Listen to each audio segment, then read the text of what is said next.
Did you hear about the boot that got its pilot's license?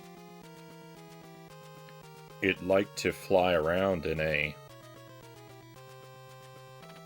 high helicopter.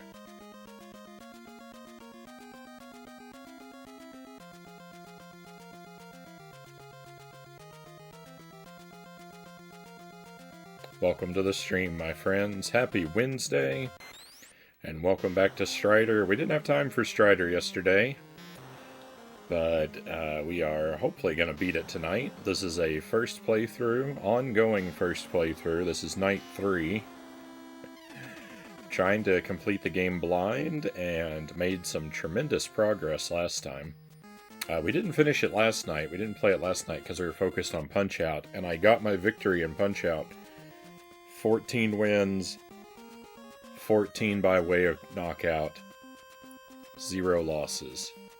So I'm pretty much done with Punch-Out. I did take a look at the password for the Another World circuit, but there's no new content to it. It's just a quicker, more convenient way to fight the fight the toughest fighters all in a row without the cutscenes.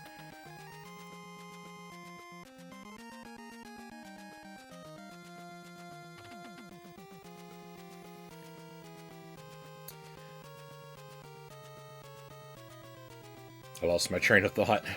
But welcome in. Thank you for being here tonight. We have Zeril first in chat. We've got Bort Jams and Lucent Jelly. I hope you are all well. Welcome in. We've got a few lurkers as well. Welcome to you too. And yeah, so even though this is night 3, I have to start from the beginning of the game. Not because I'm stubbornly refusing to use the passwords like I have done in the past, but because last time we played, I accidentally forgot to generate the password. So the game doesn't automatically give them to you. You have to choose password from the menu when you're ready to quit. And I forgot to do that and turn the game off, so I threw all of our progress away.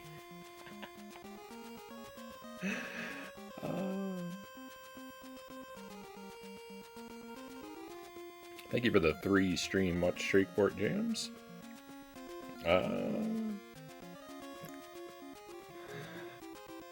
If I stopped playing jank games, I wouldn't even know who I was anymore.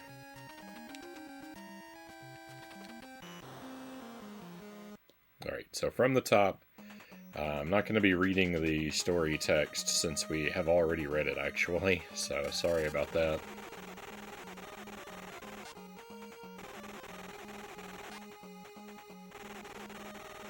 It largely doesn't make any sense anyway, so we're not missing out on anything by skipping the text.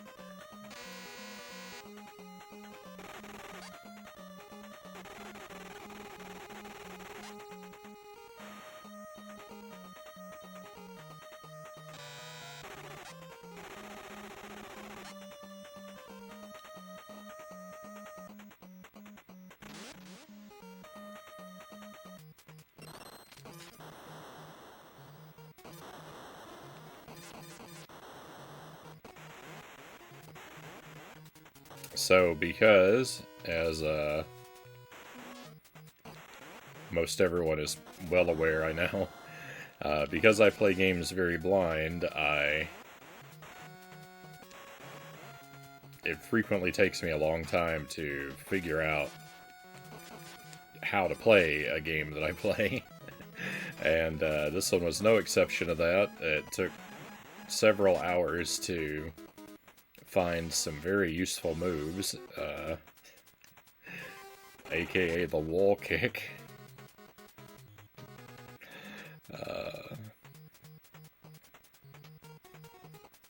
So my first night with this game was really rough, and I started off kind of hating the game. But when we came back into it fresh on night 2, because I came into it like knowing all my moves, I had a much smoother time. And I actually had a lot more fun on night 2.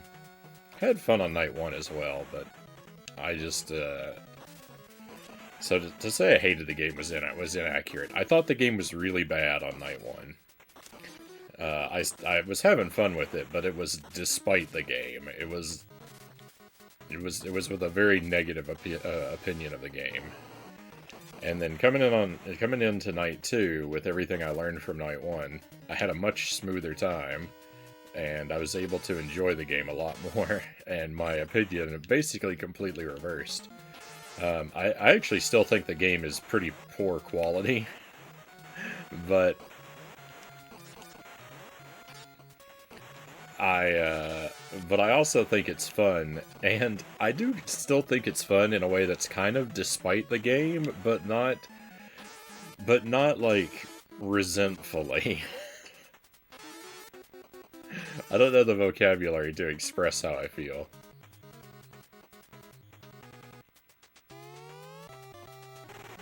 I do legitimately like this game now, though. Chozo Brain, welcome in, Chozo. Great to have you here. And Subject Omega, pleasure to have you with us as well.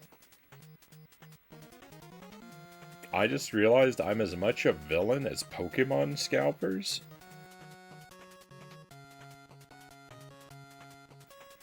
That's a pretty weighty realization, is it not, Omega?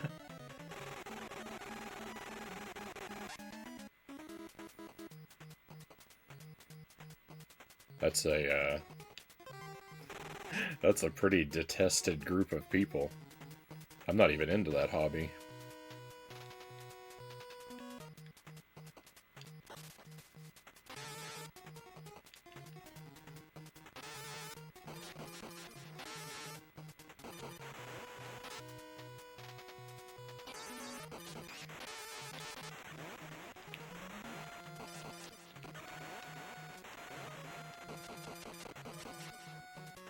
I collect cards, hockey cards, from Tim Hortons. I buy them in bulk in multiples of up to 3 up to 12 packs per trip.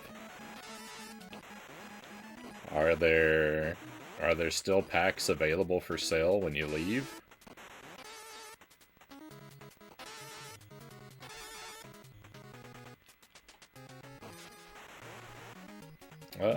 Doing good. Good to hear, Bort Jams.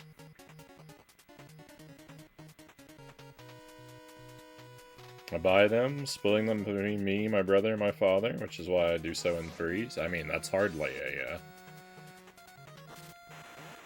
I think that's hardly a crime.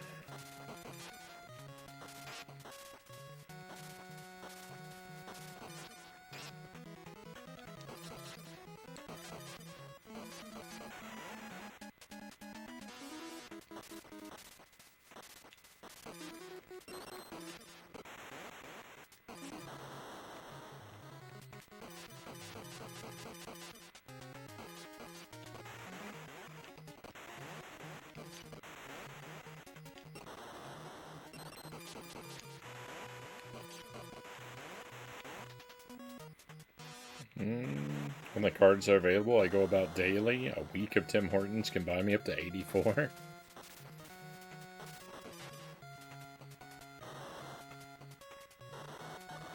I mean, your wallet might think that you're a villain. But I don't think that makes you a villain.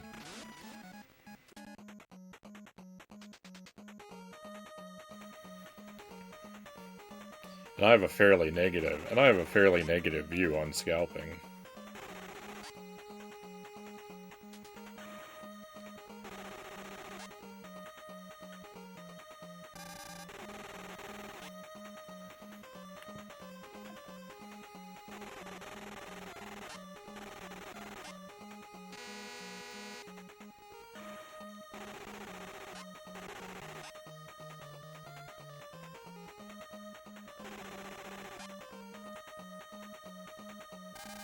Hey, Duck Something, welcome in. You are Agent Frownie. The one and only. I feel bad because I'm buying up all the cards with extreme greed. It could be much worse.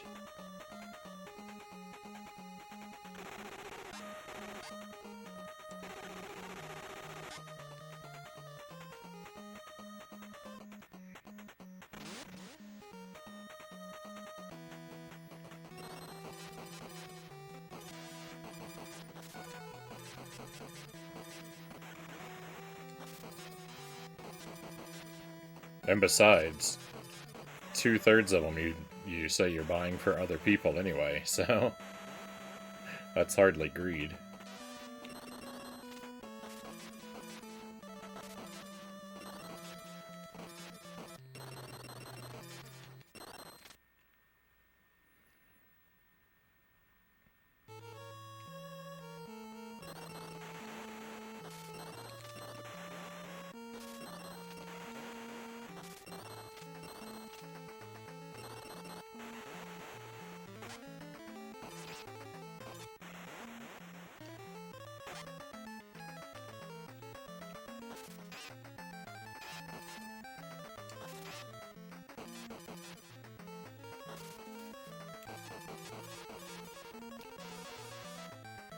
I never beat this. I found it very janky. You are correct. This game is very janky.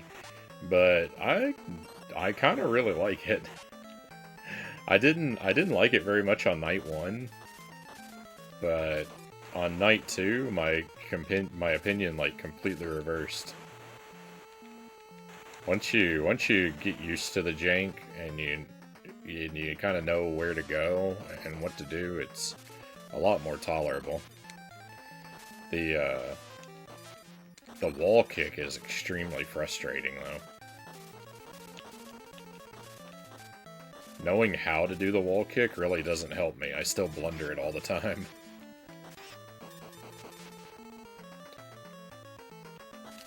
Oh no!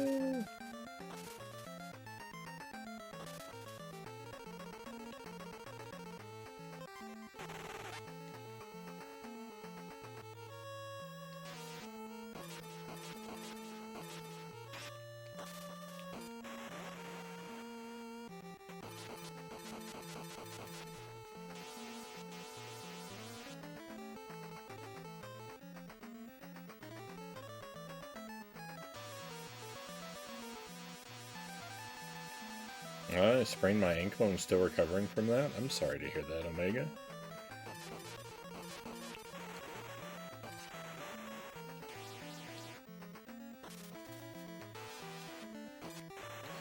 Hopefully you'll be back in top shape before too much longer.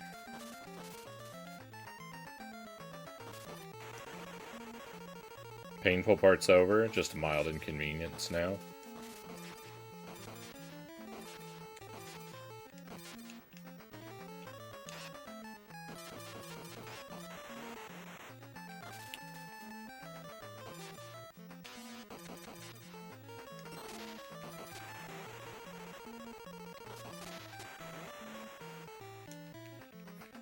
I was thinking about like doctors and medicine recently, just because there are a couple different like hospital systems in our area, and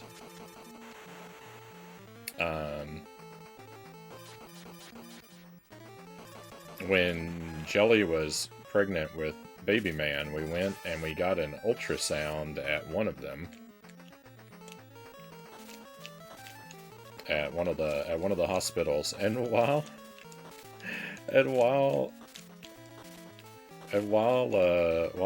Jelly was like having the ultrasound done, the technician that was working on her was like talking to her, and at some point she said, "Oh, I guess she asked her like where she was gonna be doing the delivery, and she was like, if I were you, I wouldn't do it with this hospital." She said, I'd go to this other one. I wouldn't do it here. And it was pretty funny by how blunt and adamant that she was. But then here's the thing: is like a couple weeks after that,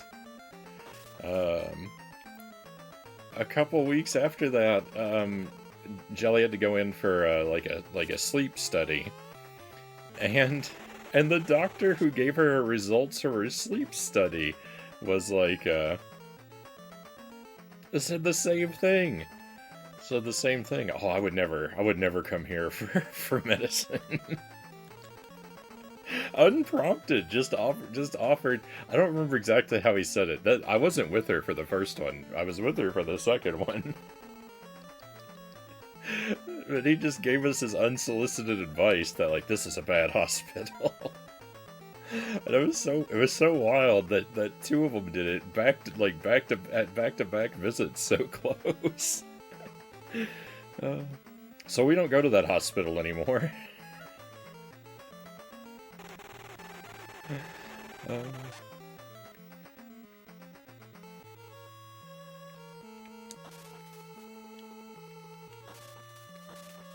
Oh yeah, I need the key.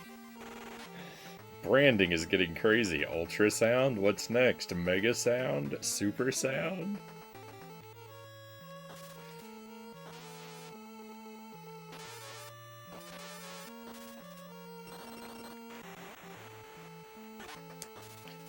The speakers that you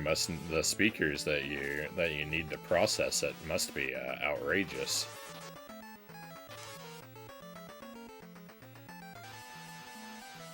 It seems like the staff there are pretty honest, so they have that going for them. It wasn't necessarily that we were. I mean, we were kind of scared away, but it wasn't necessarily only that.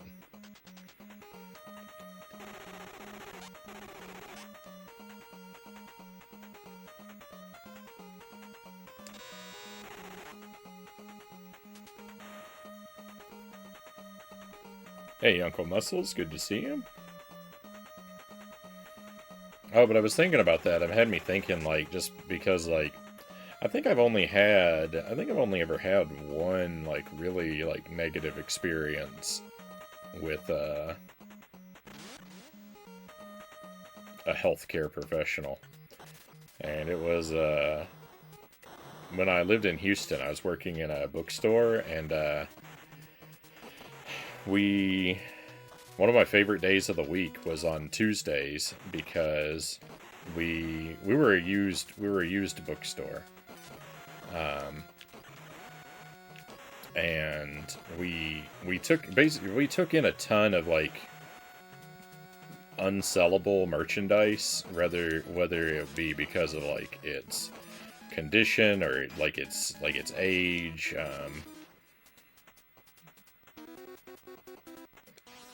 And so a lot of like the unusable merchandise the store donated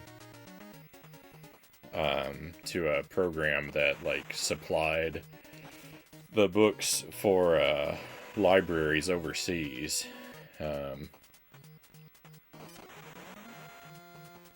But I really liked loading. I really liked loading the boxes of like useless inventory into the trucks when they came to pick it up.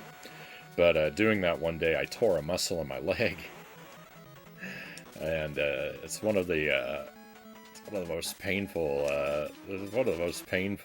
experiences that I've had. And then when I went to the doctor, it was just the doctor that I went and saw was like, he very clearly did not take my injury seriously. And it was super annoying.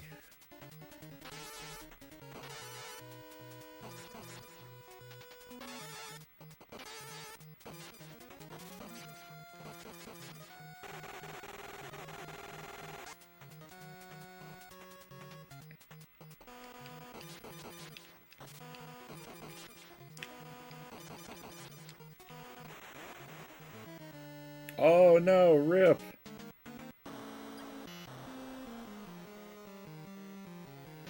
Used store in good condition, only one previous owner.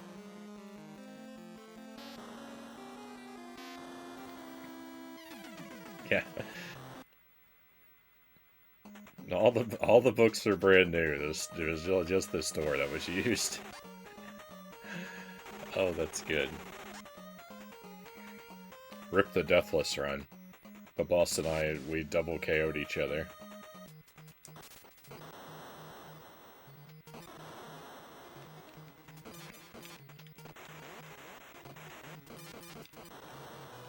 Oh, very nice. We have a raid coming in. Welcome in, raiders. Great to have you with us. Spaz343, welcome in.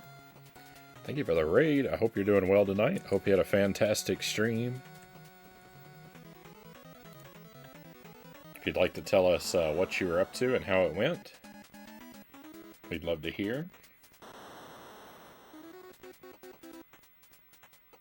Welcome in Ryu Muramasa. Welcome in Timo Girl.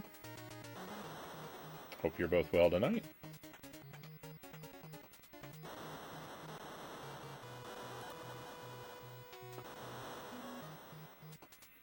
So this is my first playthrough of Strider, but it's my third night working on it.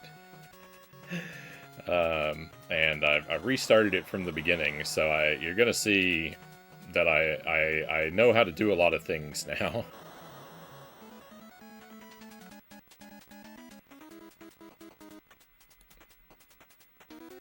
This has been a blind playthrough, but I think I know enough about it that it won't quite look like that anymore. I'm just clicking through and checking out the page here.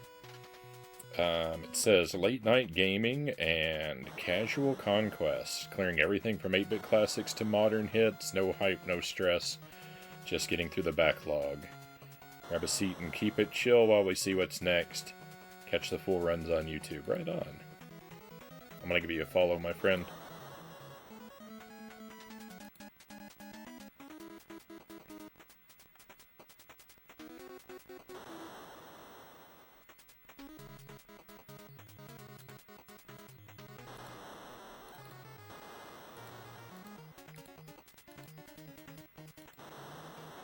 Doing very well, thank you. Great to hear. Was playing Klonoa Moonlight Museum on WonderSwan. Finished 4 worlds. Right on. I have not played any of the Klonoa games. I think I've got 1 or 2 of them on the Game Boy Advance. I've never played a WonderSwan game at all. I think there's a Ghost and Goblins game on the WonderSwan I'd like to play someday, though. I'm a big fan of that series. And I think there's a unique entry on that device. There is one, I think.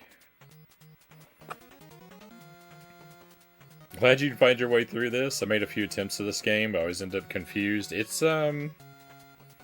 is very confusing. So on night 1, I spent several hours just banging my head against the wall because I didn't really know where to go or what to do, and also I didn't understand my full moveset. Because part of my blind approach is I don't read manuals or look up any information, and I don't like the chat to give me data I don't have either. So sometimes there are basic moves that I'm not aware exist. And night 1 of Strider was one of those situations where the only way that I was ever going to make progress was I had to do a wall jump in a very particular area. But because this game is so janky and the wall jump's so hard to pull off, I didn't even know it existed.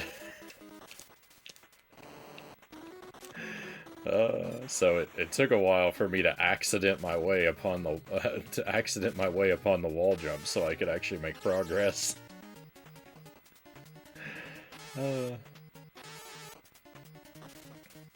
Once I had all my moves worked out, it got a little more smooth though. And I think I've made it all the way up to the final boss. I won't know for sure until I beat him, but on night 2, so on night 1 I didn't really like this game very much because it's very janky and I was having a really tough time with it. But on night 2, my opinion pretty much completely reversed.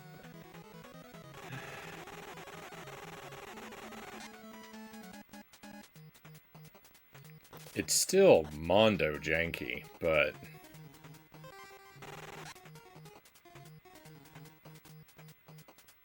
knowing what you have to do makes that a lot easier to digest. Strider on the Genesis is going to be great. Super brutal game. We're gonna look at that one too, for sure. I like how this version's so different from the arcade, but just as hard. Klonoa games are worth a play, I promise. This one I'm playing is more puzzle heavy. I think they could be something I like. I don't know a lot about them, but I mean, I think they're platformer type games for the most part, and that's like my primary zone. I play a bit of everything, but platformers and like top-down adventure games are the things I really love the most.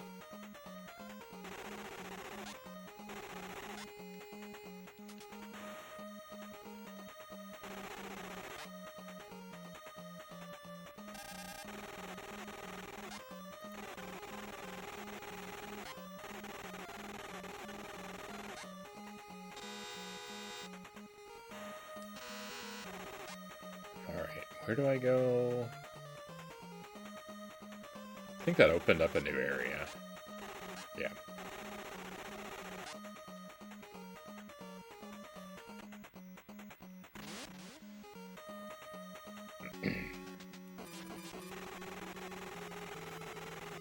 Very, very, very rarely I will play a more modern game. Usually some sort of like indie, like retro throwback style game, or maybe like a first-party Nintendo title. But overwhelmingly, it's retro stuff that I do. I like really challenging platformers, and I like janky, broken trash games, and like licensed shovelware and stuff like that. And I do kind of an even amount of both. But the biggest thing, like I mentioned, the biggest thing is that I try to take an extremely strictly blind approach to everything I play, and like really work everything out as much as I can with just my own brain. So it's like that. It's like that 1980s. You've rented the game, you've got no internet, no manual, just the cartridge kind of experience. Can you still beat it?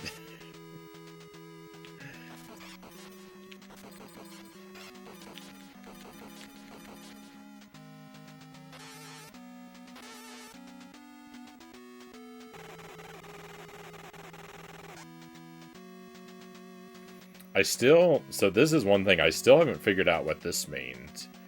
I talked to this guy before, and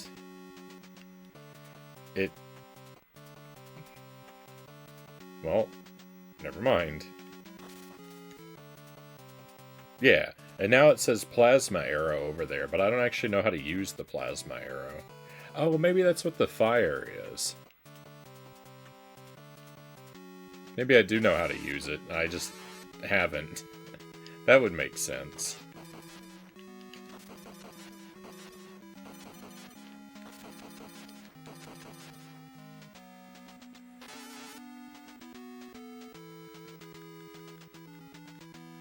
Always a godsend to find game rental included a manual. They're usually stolen. I know, exactly.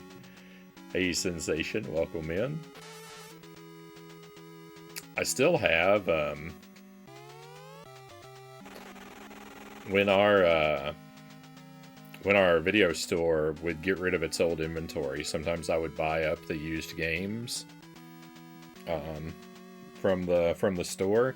And I still have some of them where where someone who worked at the store typed up and laminated like basic instructions for how to play the game as like a manual replacement. And then when I bought them from the store, the cartridges came with those instead of the real manuals. I have a few of those, and they're pretty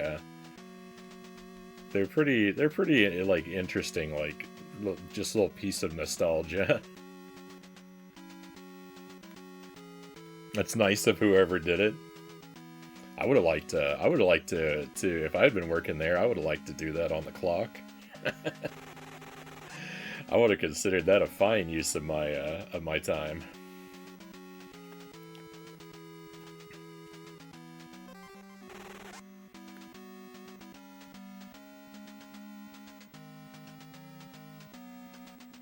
He's done Dark Souls 1 and 2 both without any help. This is true. I don't think either of them. I don't think I got a single tip for either game.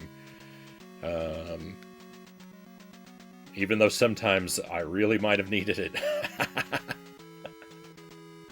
I made it through to my own steam. I made a record amount of errors though, that's for sure. I saw something. He's playing a modern game later this year. Yeah, Demon Souls. We're gonna do that in September, I think. Gus Nation, welcome in. Good to see you again. Welcome to Strider. How's Strider going tonight? Pretty well, pretty well. I'm still reclaiming progress.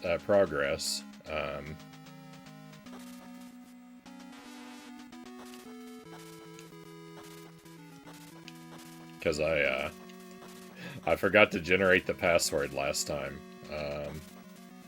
So I had to restart from the start.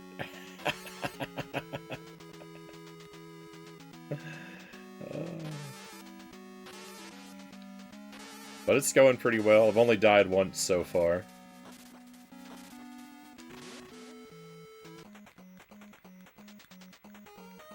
Sometimes I wish I had a gaming room, like how James Rolfe has his own built video store. I'm actually lucky enough to be in that situation. I have a room dedicated to gaming.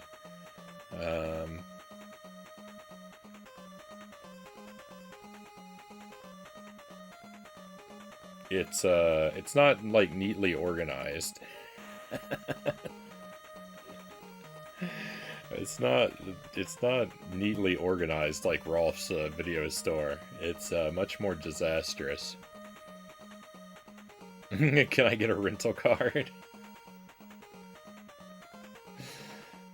Just come in with a photocopy of your government issued ID, and we'll see what we could do.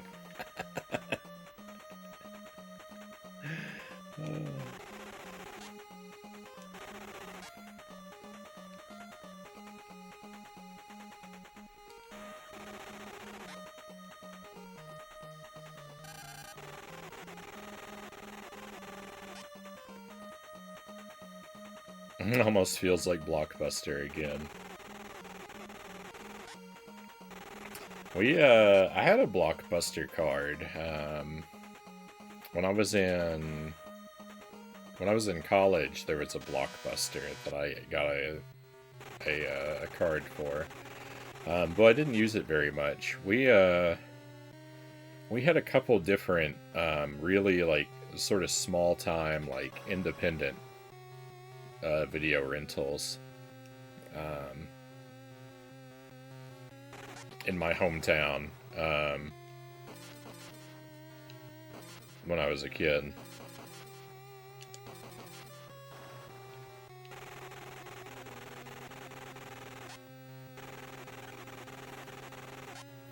The first video rental I remember was actually just a section of a larger, I say larger, I grew up in a very small, just a couple thousand people town, like in the middle of a cornfield. But the first video rental was just like a section inside of a grocery store, and then they stopped doing video rental, but a like sporting goods type place somewhere else in the town started doing them, and then they stopped doing them, and I don't know if they were all connected or there was some overlap.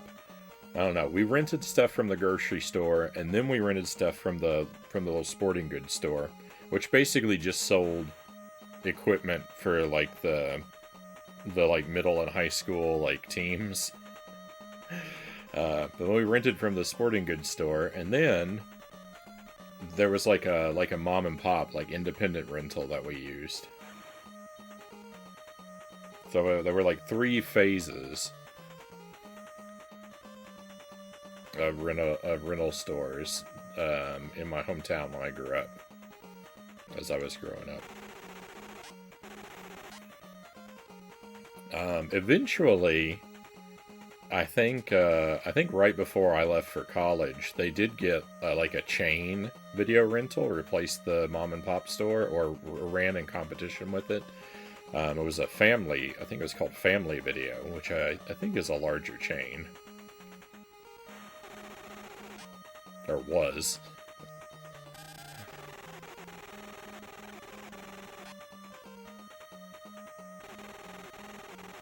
I don't remember if I already read this or not.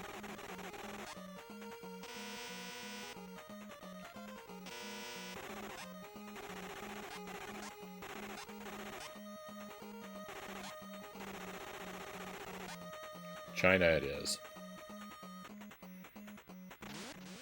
Someone near me a while back. Fun part was... Oh. They had an adults only section.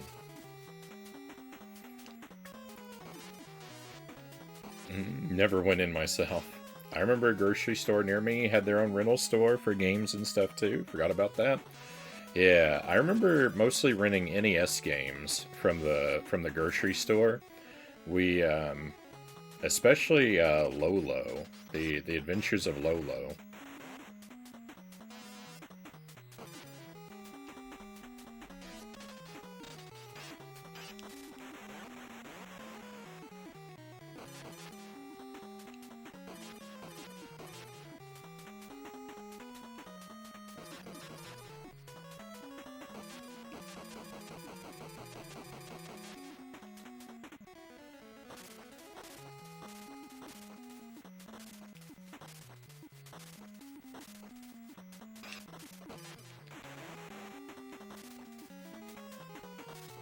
I remember renting Super Ninja Boys and Bucky O'Hare.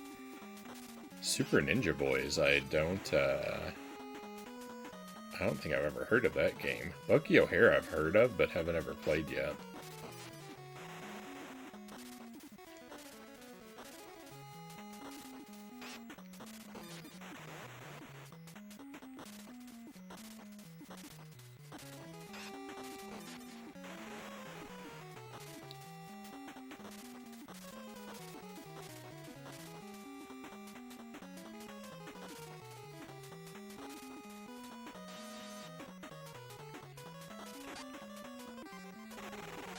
Magnet boots, okay.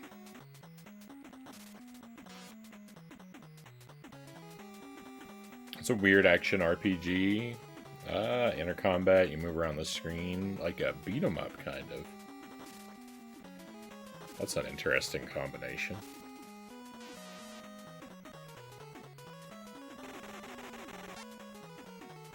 Did you go to my room?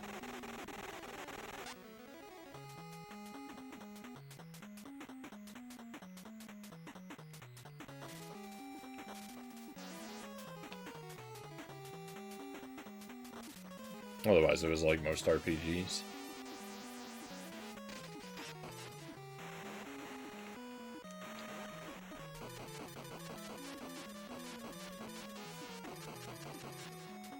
The beat 'em up genre is a genre of games I have a rough time with. I've only completed like one true beat 'em up. I think Double Dragon might be the only beat 'em up I've ever completed. Double Dragon on the NES. I've also completed Battletoads, which people might call that a beat 'em up, but I wouldn't really consider that a beat 'em up. There's way more non beat 'em up than beat 'em up levels in that game.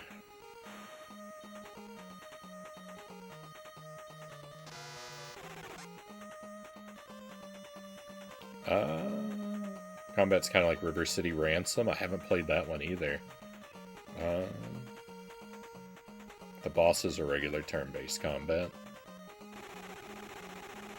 I want to give that one a go.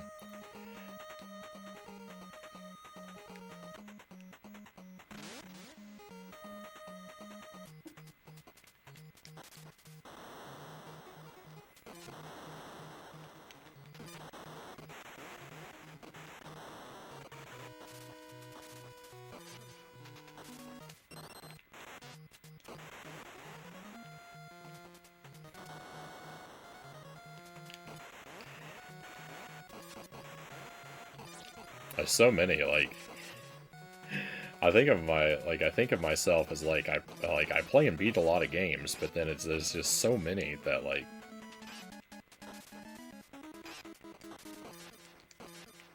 I still haven't ever even tried.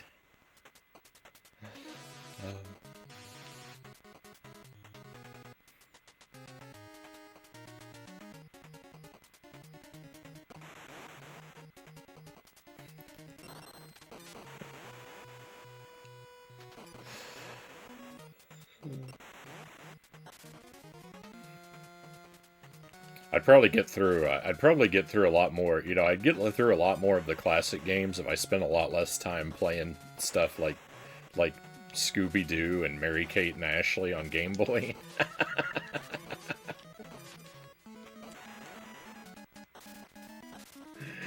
And I don't know, every like horse racing simulator on the Game Boy Advance. If I prioritize those kind of things a little less, I would do a better job. I would do a better job at completing the classics. Well, you're prioritizing gems.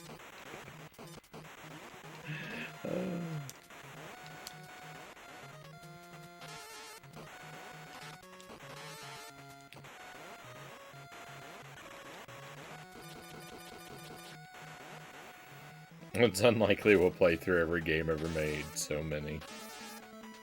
Yeah, I really like those like projects where people like commit to and dig into like one console's library.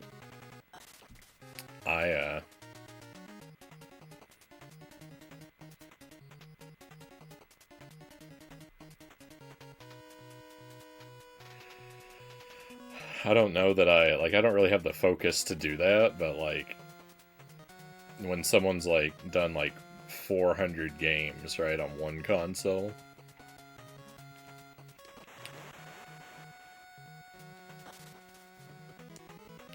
I have to give like a nod of approval and respect.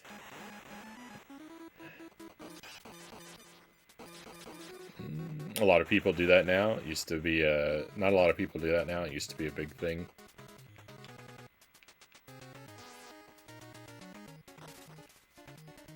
Yeah, I know a couple streamers, or I have known a couple streamers that were working on that kind of project.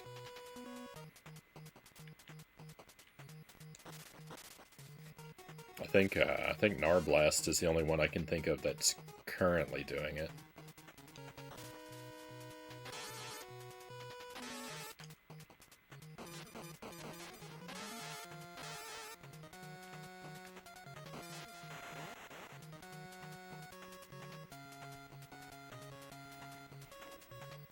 I just do whatever game I feel like. Yeah, I'm pretty much the same way. I jump around a lot, and I try to finish everything I start, but I don't always do it in a timely manner.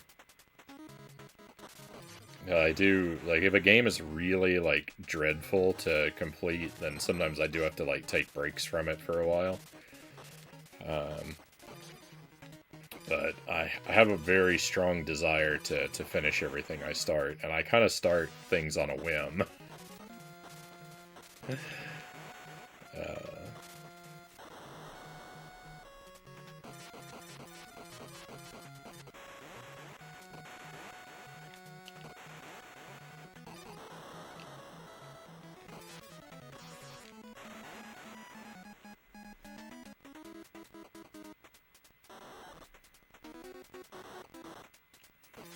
Watched a trailer for the new Coyote versus Acme movie.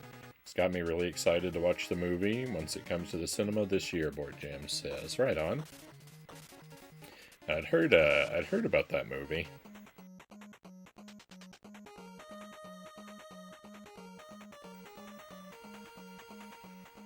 Guess we'll see how it turns out. I don't know that I'm going to rush to see it, but if I hear enough good things, I might check it out. Try, but there are times I just give up. Like one Game Gear Japan RPG is just unfairly difficult. Oh yeah, I mean, I definitely don't believe every game deserves to be finished. I think with a lot of games, like,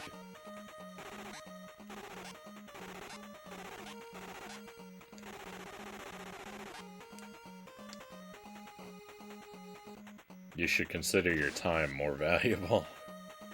I just, I have a little bit, I have a bit of an obsessive personality, and so if I don't complete something that I start, it eats at me, and it's not a healthy way to be. I recognize it in myself, but I can't really do anything about it. I went to the wrong place.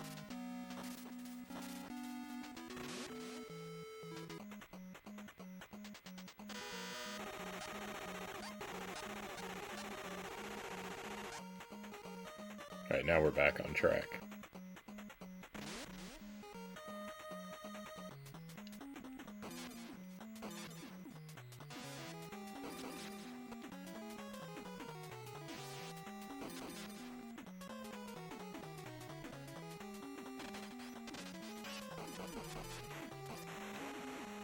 I have that same obsessive tendency of a lot of things. Like, if I start reading a book, then I really want to finish it, even if I realize, like, 10% of the way in that it's something that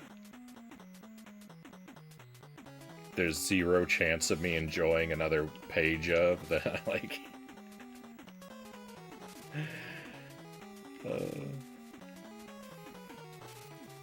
I just have to sit there and work my way through it in cold blood.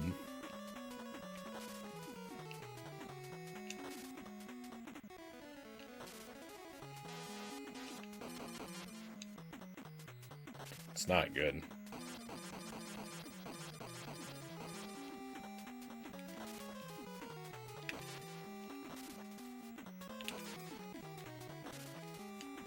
I love the style of this boss. I want to play a game as this guy. He's rad. That giant shield and sword.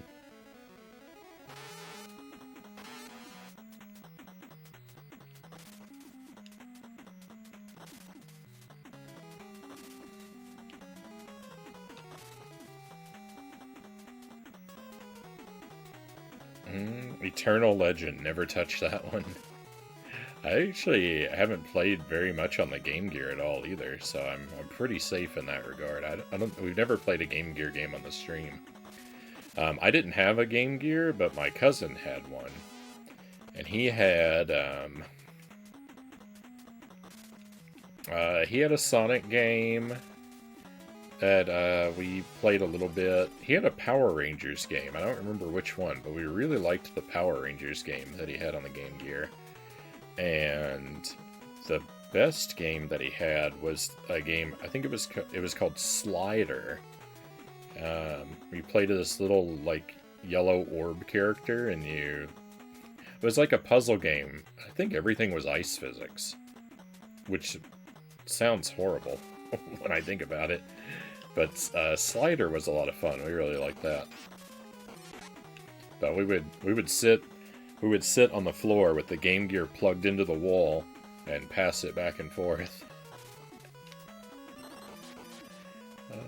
Because the battery situation was horrific with those things.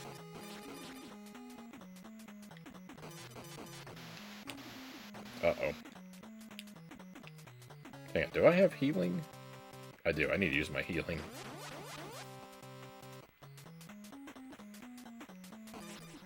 Oh, cool. It did. No, it didn't. I thought it despawned the enemy, but here he is.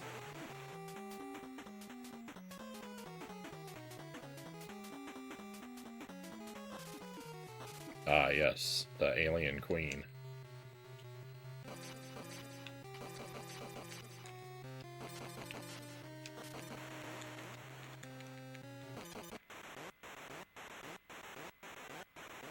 You've got to use batteries is the most nostalgic way to play for an hour before it dies.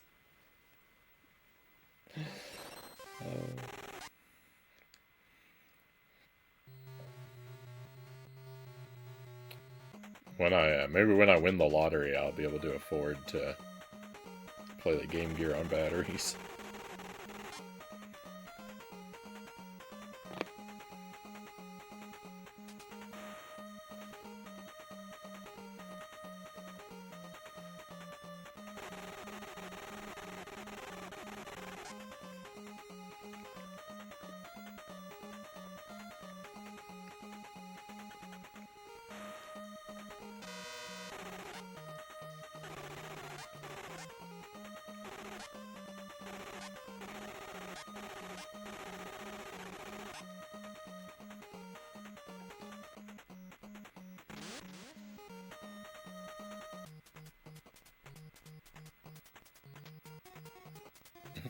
BRB, I'm gonna go make Strider 3 and make it just the player watching the intro cutscene and then straight to the end credits.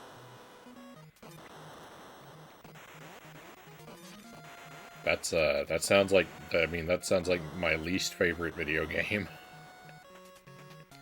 All story, no action.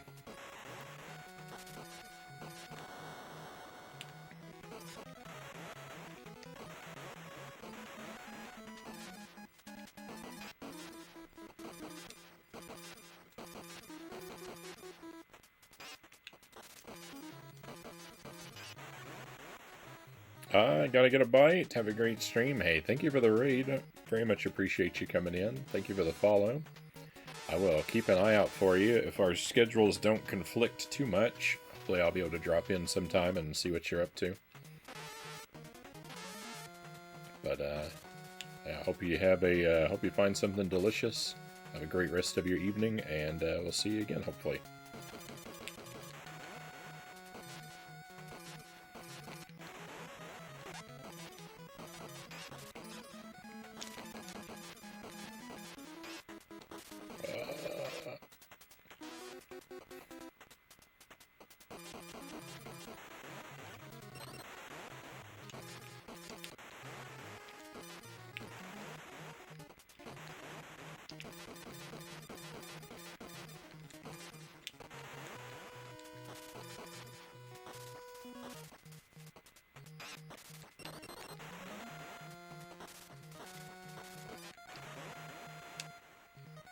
Oh, yuck.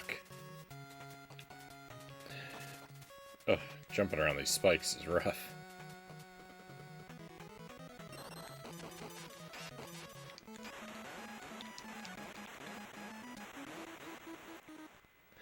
I was trying so hard not to take damage. I don't know where I'm supposed to go here.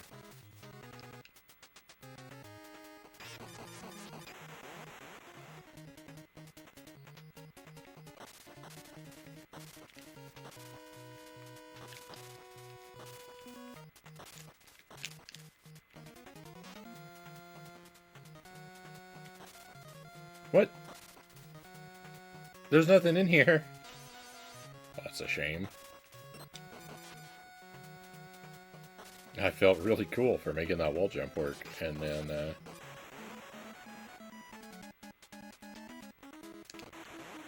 it was the height of pointlessness. Alright, this is where I was supposed to go anyway.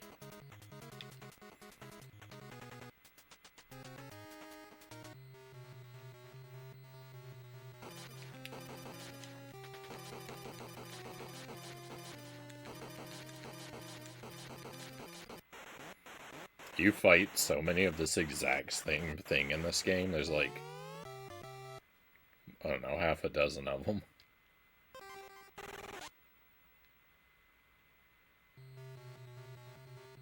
Hey, Fox, good to see you. Thank you for the congrats.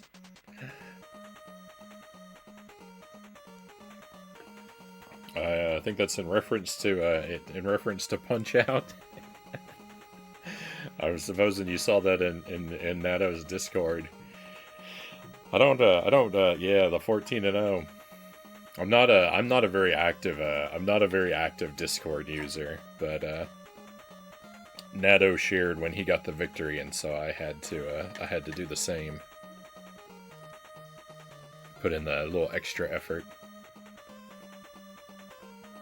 Hey, Buddha Fingers, welcome in. Thank you for the congrats. Super excited to see it. Very glad to have done it. Punch Out's a really good time. So like it's pretty rare that like I suffer with a game for that long and I'm excited to be done with it, like not because I hate it. Right, because Dragon's Lair took almost the exact same amount of time, but when I was done with Dragon's Lair, it was nothing but like relief.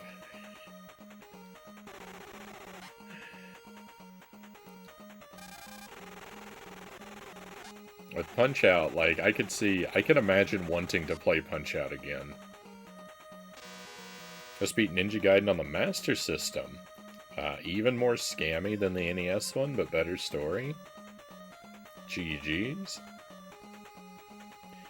Ninja Gaiden is a tough one on the NES, so if the Master System's even worse. GG's are definitely in order. Punch Out is a hard left from Dragon's Lair. Oh, you've seen my Punch Out playthrough. I know all about hard lefts.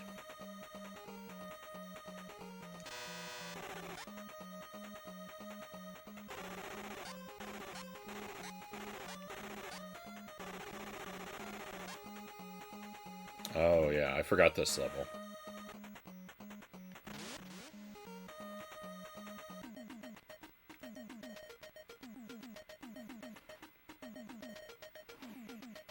Did you do a perfect run for Dragon's Lair? No. Oops.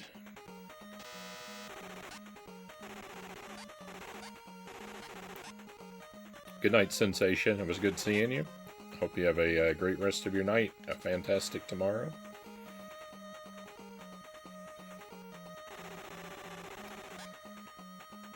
Dragon's Lair is... The thing is, I think I had a, it's the only achievement I didn't get for Xbox. I tried and tried. Well, I was playing, so I was playing the NES Dragon's Lair.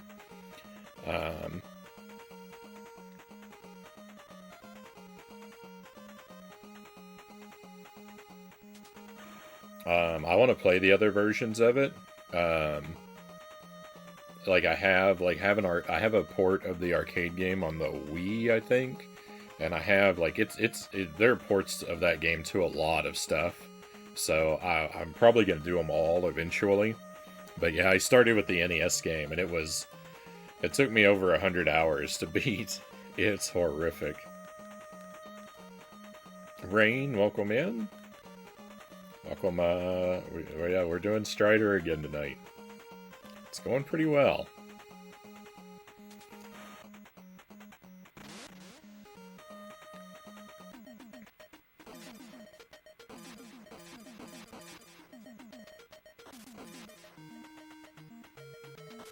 Going pretty well so far. I think I've only died once.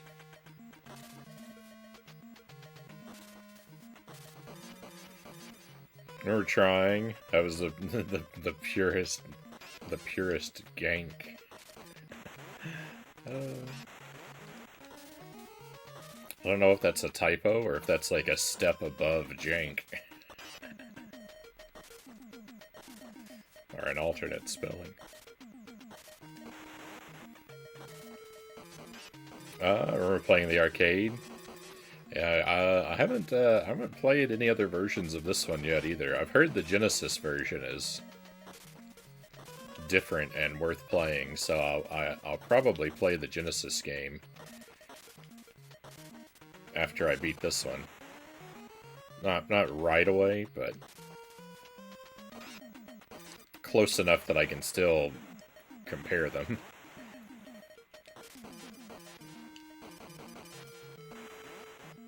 Yeah. 24 karat pure jank. Yeah, it was pretty rough, like, cause, so, you know, the thing was, again, like, the blind approach to playing everything, like, there was so much I didn't understand about Dragon's Lair. Like, it might have taken me, like, 50 hours before I even figured out that you can use the candle to find hidden items. Which is a majorly important part of that game. Well, not... I say that. You don't need the hidden items, but... The hidden lives are really helpful. And not having them is really tough.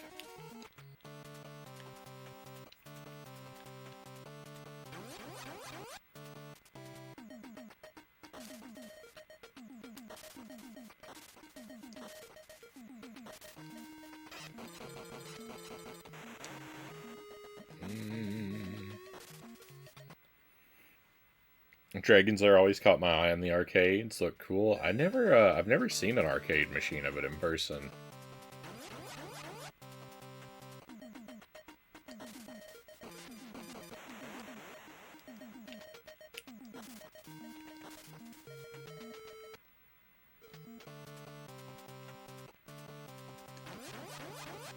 I feel like this stage is not going super well for me just yet. Alright, I need to burn away my high jumps. There we go. This should get me in trouble, I think. Ran on a laser disc. I like the NES version the best. The Dragon... Oh, the Strider. You might mean Dragon's Lair, but I think you mean Strider. I'm turned around on this game. This is my third night playing it. On night 1, I didn't like this game. But on night 2, I turned completely around, and now I really like it.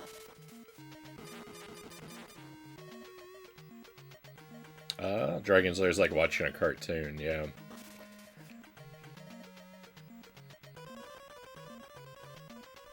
I was on the drawbridge forever. I spent so long being able to make it up to the dragon at the end of the game, but not being able to defeat it because I didn't understand. There are weapon upgrades in the game, and I didn't understand how to actually make it to the dragon with one of your weapon upgrades intact. Is where I hit a real roadblock with that game, too. Like, I spent weeks and weeks being able to get all the way up to the final boss, but not being able to defeat it because my weapon was too weak. Hey, EC, welcome in. Great to have you here.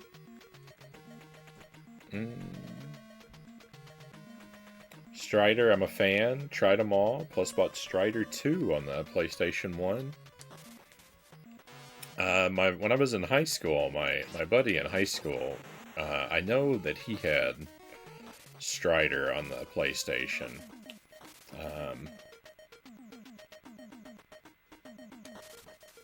I remember him being a big fan of it.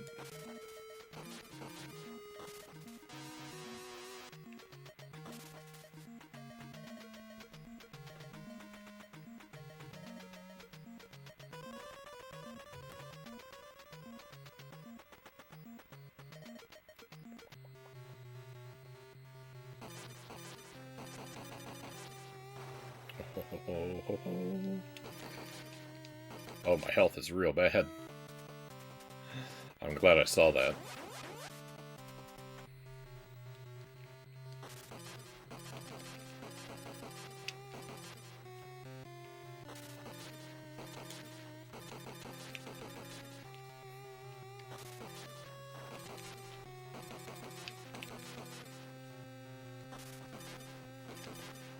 This is taking forever. Come on.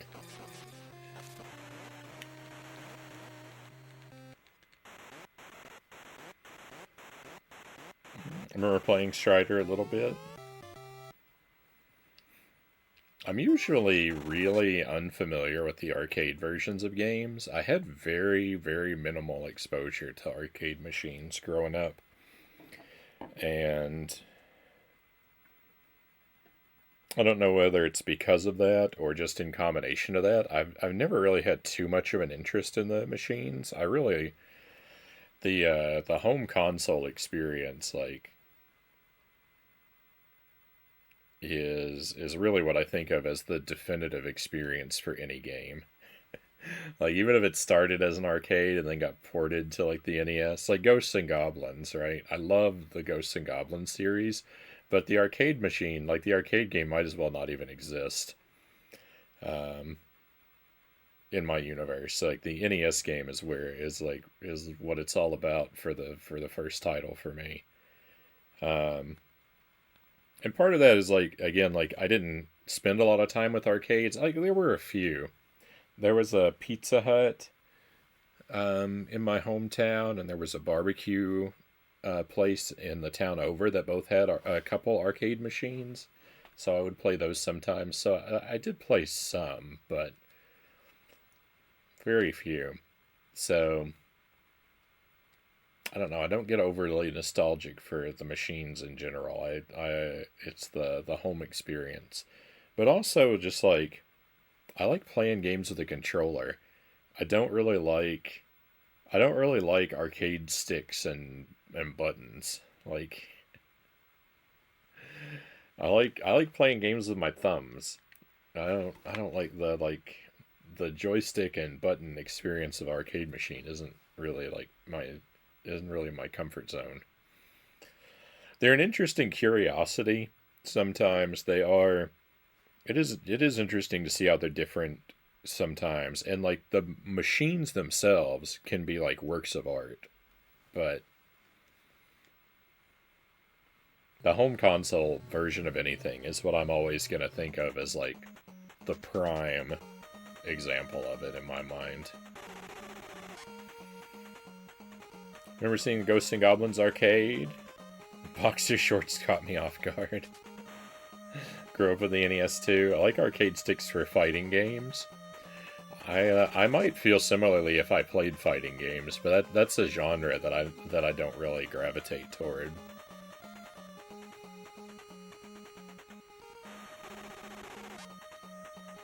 But it does seem like people that are really good at fighting games tend to like the arcade sticks.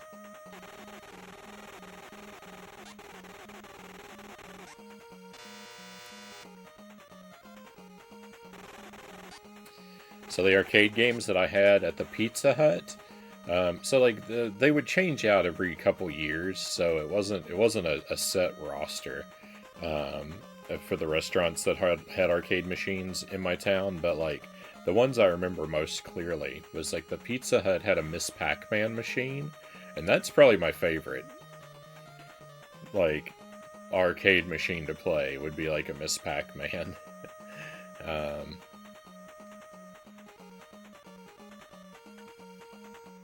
As a joystick makes a lot of sense for that for me. More than a D-pad, and that's rare that I would think like that.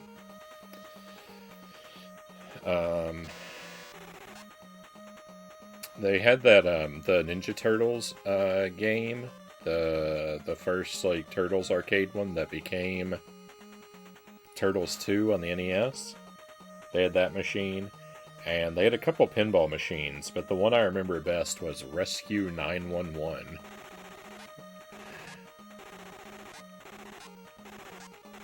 And the cool thing about that machine was there was a spot where if you got the ball into a particular spot, a little helicopter would move across the machine and pick it up like with a magnet or something, I guess, and fly it to a different area.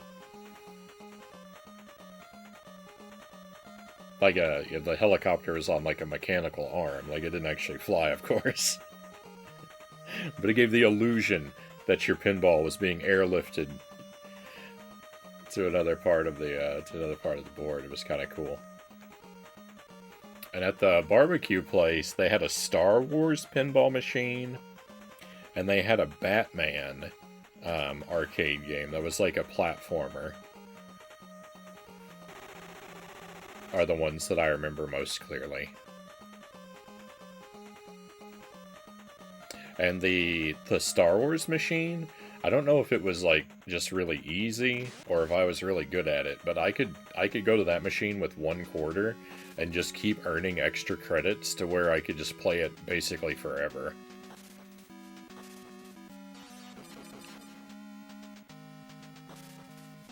I imagine that I was not very good at it. I imagine that it was just like set to easy mode or something.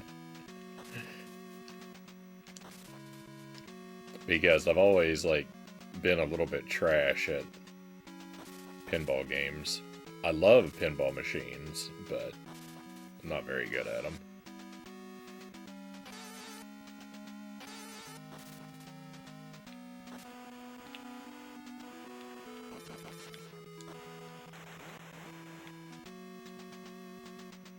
Ever seen a baby Pac-Man machine? The top was a regular CRT unit, but it had a mini pinball machine? I've never seen that. Baby Pac-Man.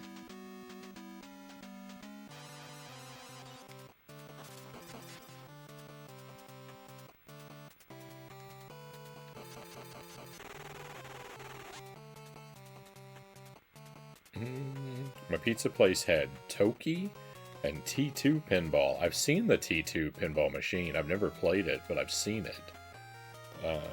Toki, I don't think I know. Practically grew up in arcades, Fox says.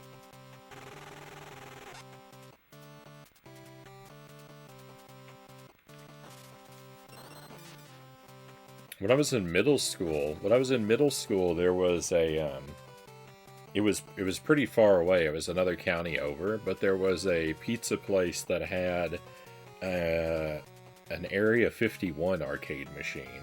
It's like a light gun game. I liked that one a lot.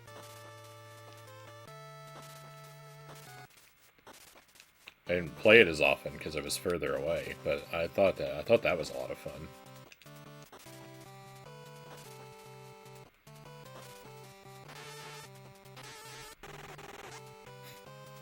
So this right here is really silly. It says this tempered glass can't be broken by human power. And then, like... Hang on, I didn't try to leave. Oh, you can't leave. Oh, no. I thought I figured something out last time. I thought, that I'm not as clever as I thought I was. Because what you're supposed to do is just wail on this and it will break. But I thought that text was to discourage you so you would go away and waste your time. But it won't actually let you go away. I'm not clever at all.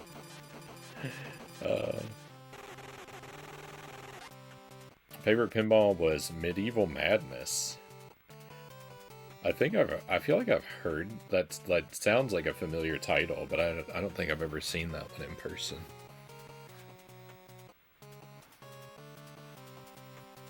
I played a lot of Galactic Pinball on the Virtual Boy.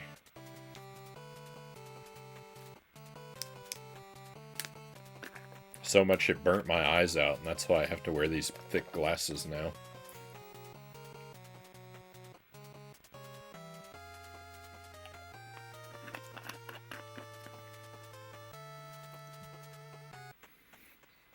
Medieval Madness, that machine is amazing, a lot of fun.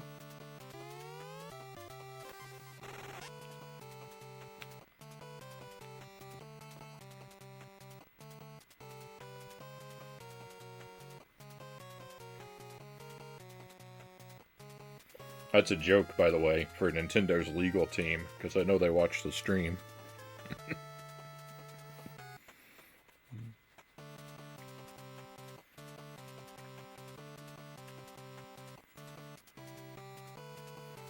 Played a fair amount of Pinbot. I have that game. I've never played it. I have it on the NES.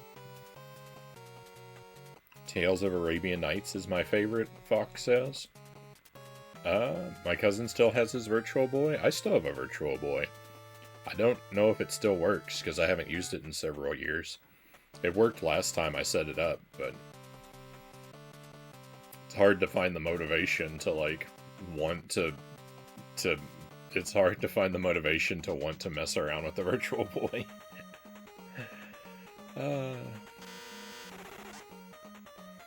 Hey, Arkanoid Addict, welcome in. Hope you are well. Welcome to Strider. Have you played Willow for the NES? I have not. I have not played the game. I've actually not seen the movie either.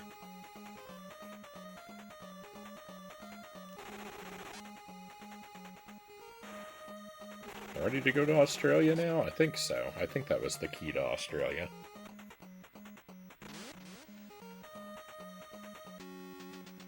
Willow's great, both game and movie.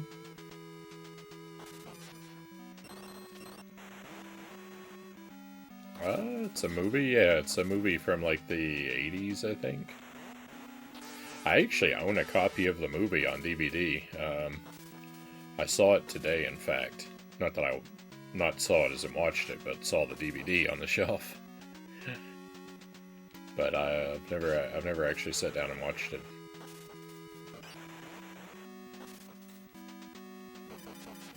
For someone who doesn't watch a lot of movies and hasn't seen a lot of movies, it seems like I have built a really massive DVD collection over the past like 2.5 years. Like I've got well over 1,000 now.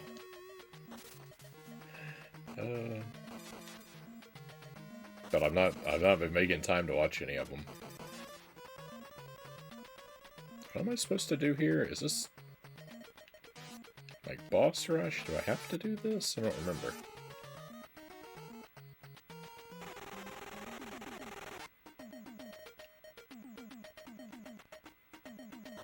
I feel like coming in here was an error. Can I go back out? I feel like if I go through that tube in there, that takes me somewhere I don't want to go.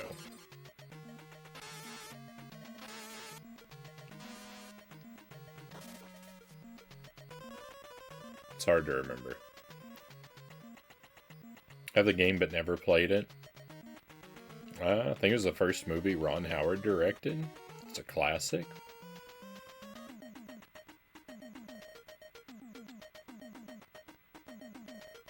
Season 10 episode of The Simpsons where Homer becomes friends with Alec Baldwin, Kim Basinger, and Ron Howard is so bizarre. I think I've probably not seen that one. If I have, I don't think I remember it.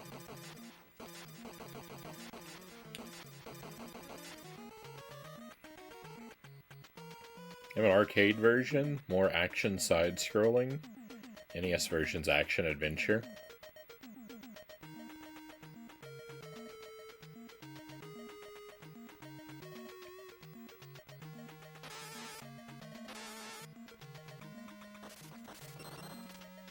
What? Oh, I found an invisible health. That's nice.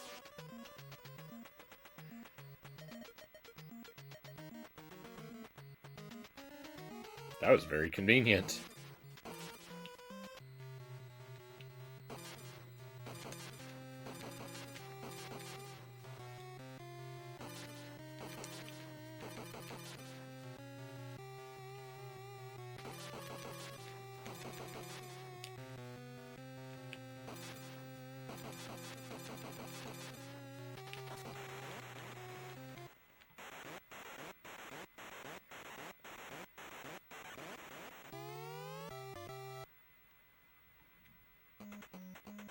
Jelly and I started building a huge DVD collection when she got pregnant with Baby Man.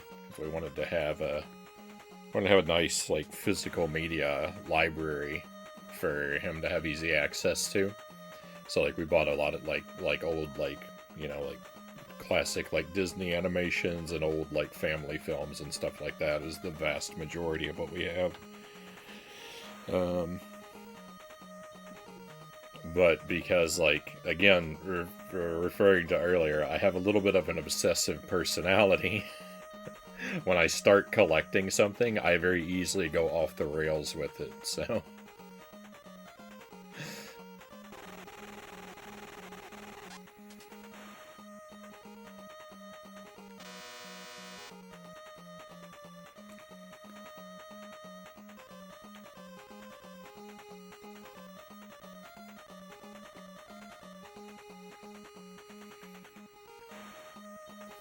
Me too. I book collections to keep me busy. Yep, I collect books as well.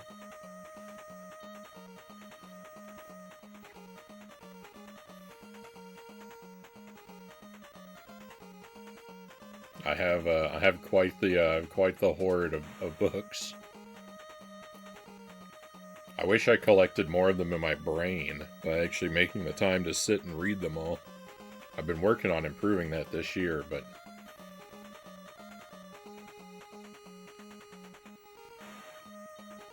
I have 80 volumes of 180 for CYOA. I don't know what that stands for, but I think you've got me beat. I don't think I have 80 volumes of anything, of any one thing. Choose your own adventure. Oh... Very nice. I would pick up some of those. I better not start. I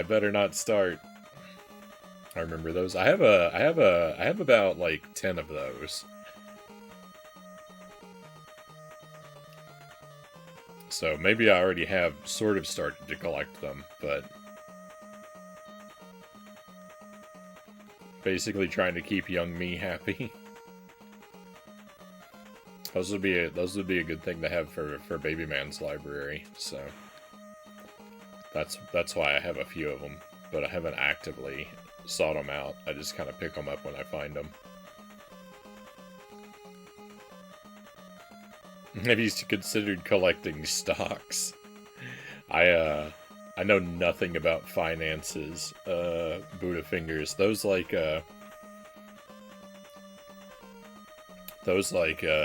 business and leadership kind of audiobooks that you've been listening to. Like that's the kind of stuff that I probably would have benefited from knowing more of. But I would be...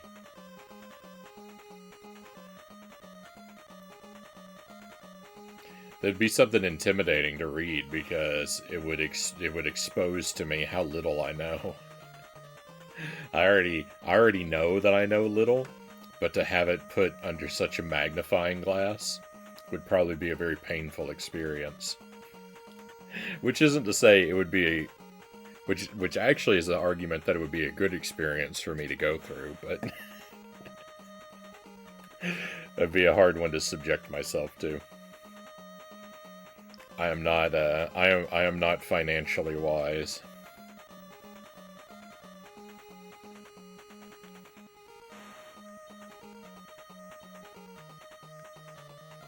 I find it painful just to post my reading list.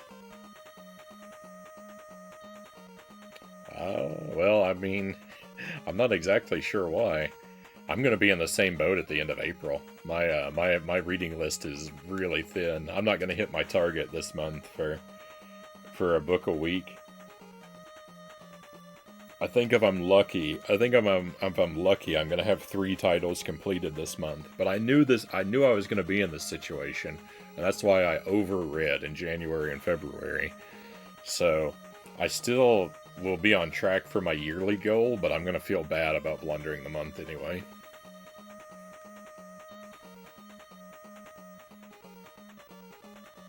Some of those don't turn out to be worthwhile. Fair. I mean, not everything that I read is worthwhile.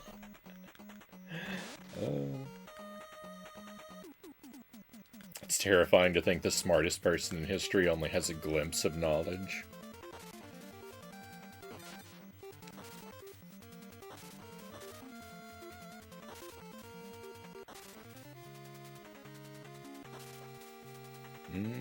A lot of large title hit me this month. I know numbers will be down. I've just taken on too many simultaneous projects.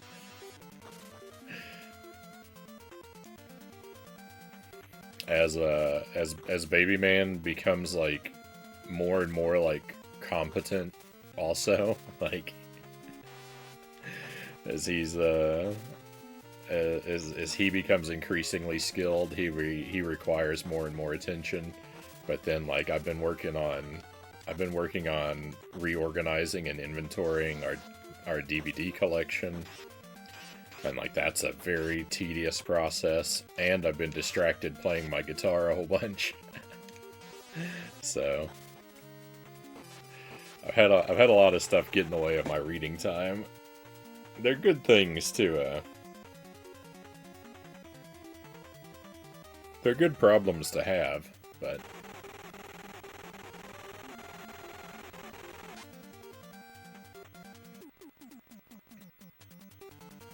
I can't say I'm not sad about missing a goal, right? Wish I had the energy to read, though I listen to 3 or 4 books a month. I mean, I think audiobooks are good. I don't listen to a lot of audiobooks unless I'm doing a reread of something, but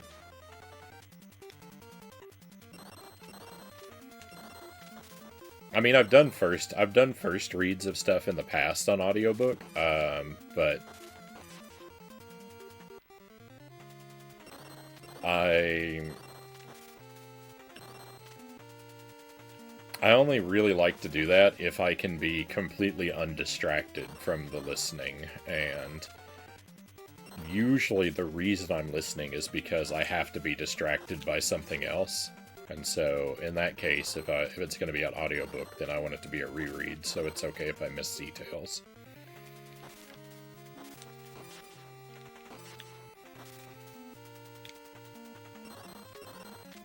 I do prefer reading physical books to audiobooks in general. I think that,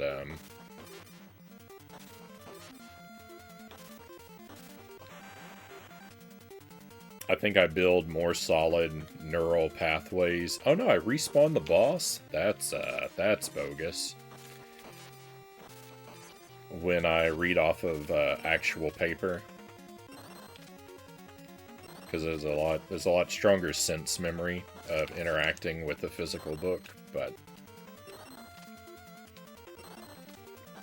there's definite convenience trade-offs for that, so.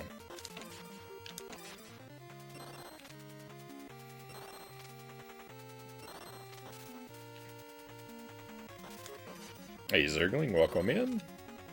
Yeah, I don't have crackers, you're right. I probably won't go to the grocery store until Saturday, so I probably won't have crackers all week.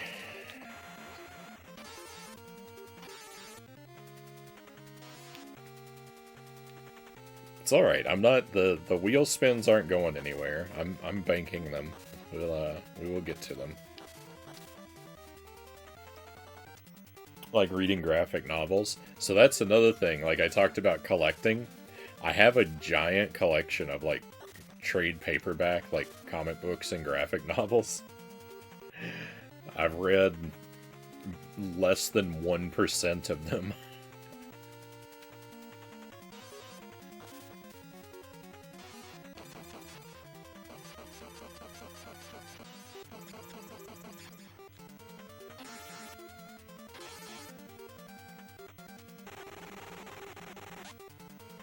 I worked in a used bookstore for several years, and I had a incredibly generous employee discount, and so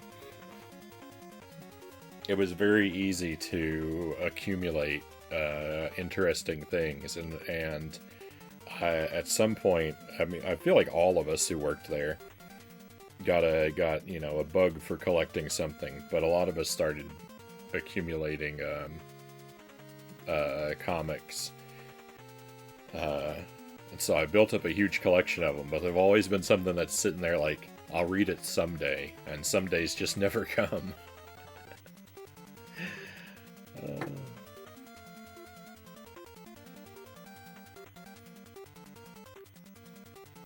Libby is a great app if you have a library card.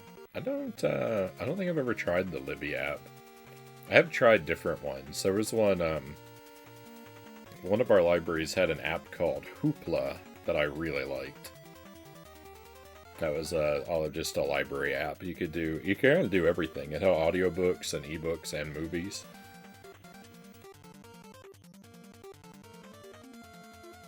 If your local library has Hoopla, that's a really good app to use.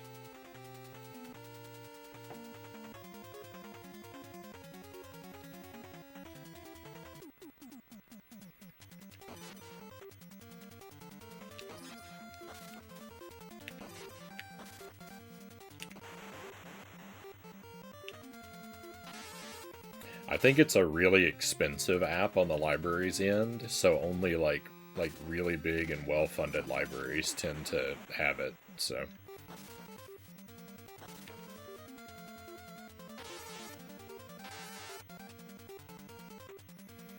I used to collect comics and lots of paperback. I sold them. Now just happy reading something once. That's, and kind of like what I'm doing as I read stuff now, as I've been trying to get back into more reading, is I'm reading a lot of stuff that, well, not really a lot. Some of the stuff I'm definitely reading just so I can get rid of it. Some of the stuff is stuff that I picked up, it's like, oh, that looks kind of interesting, and now I look at it, and it's like, why do I have this? Let me read it so I can release it.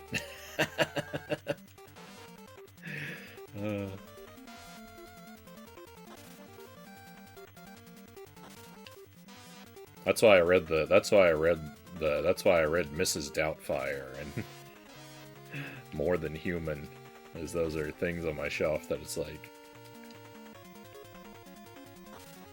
let me be free of this.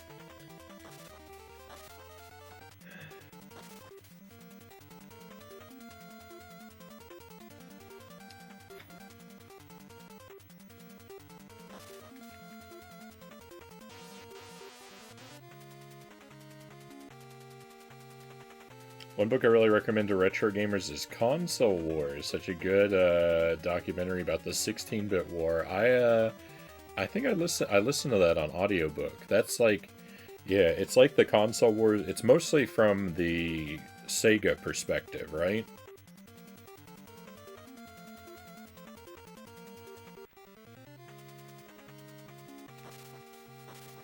Yeah, I listened to that one on audiobook. And I like that quite a bit. I also listened to that one. There's I think it's just called Super Mario. It's an early history of Nintendo. I listened to that and I liked it pretty well too, but I take a lot of that book with a grain of salt because the writer gets details about the games wrong when he talks about them, and that makes me question the accuracy of his history. Because like he says things that like Bowser is the final boss of Mario Brothers 2, and it's like, well, no. And when he describes the power-up system in Mario Brothers 3, like how you can bank a power-up, but he doesn't describe the system from Mario Brothers 3. He describes the system from Mario World, where you bank one on screen as if it's in the game. So I think those were the errors he made. Like he made a couple errors like that with details of the game that made me suspicious about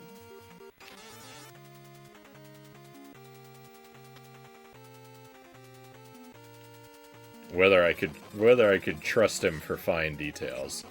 But it was still a plenty interesting read, even if it is maybe a little squishy. And Console Wars in queue.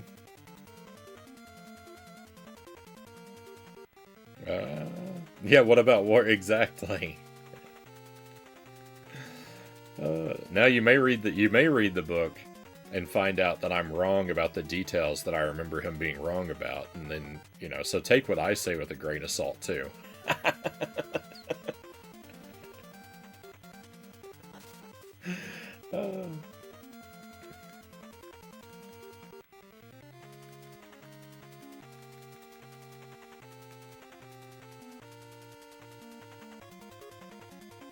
I have an alarming pile of paper books piling up to be read. Given that I've finished 0 paper books to date, I think I have nearly 64 titles in the audiobook queue. Yeah, I have at least a couple hundred in my books in my to be read. Just talking about just like physical paper, like novels and nonfiction, just book brand books, like not even counting like graphic novels or anything. Just I have so many in the to read pile.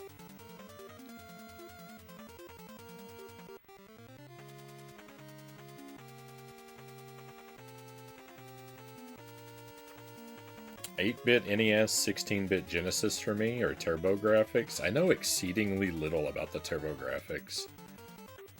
I think TurboGrafx is supposed to be really good if you're really into like shooter type games. I think I've heard secondhand that its library of shooters is supposed to be really excellent. But other than Splatterhouse, I don't think I know a TurboGrafx game.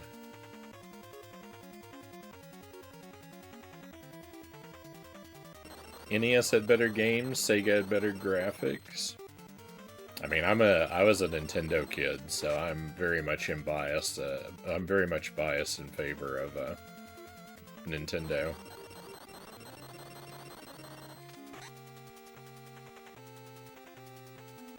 Though that being said, there are definitely times where I prefer the Genesis equivalent of a game to the Super Nintendo equivalent. I don't think there's a situation where there's the same game on both consoles and I like the Genesis version better. But there are times where there's similar games on both consoles and I like the Genesis version better. Like, I like Castlevania Bloodlines better than Castlevania 4. I like Contra Hardcore better than Contra 3. I like Rocket Knight Adventures better than Sparkster. But if you're gonna give me like Zombies Ate My Neighbors, and I haven't even played the Genesis version, but I know that I prefer the Super Nintendo version just looking at it, or Aladdin, give me the Super Nintendo version all day, every day. That one is weird because that's more like the Contra or Castlevania comparison, because the two Aladdin games are not the same game. But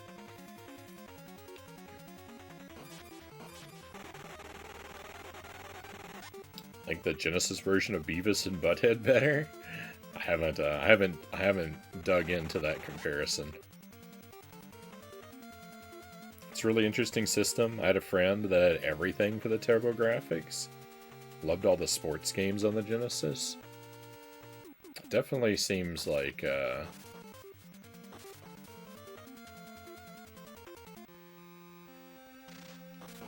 Genesis is the way to go for sports titles. I've never really been much into sports games unless they have like a real like fantasy element added to them.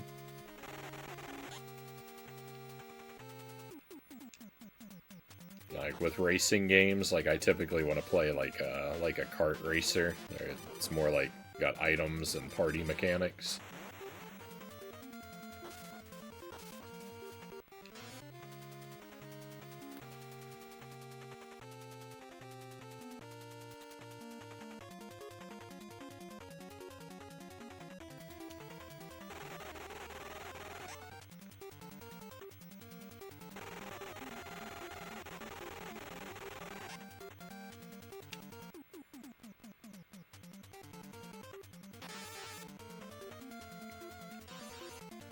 We're almost 2 hours in. We're almost up to my PB.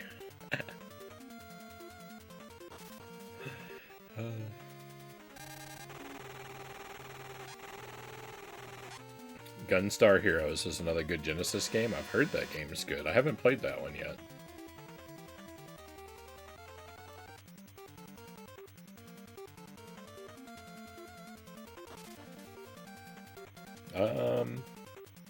What else have I really liked on the Genesis? I like Alien 3 on the Genesis a lot.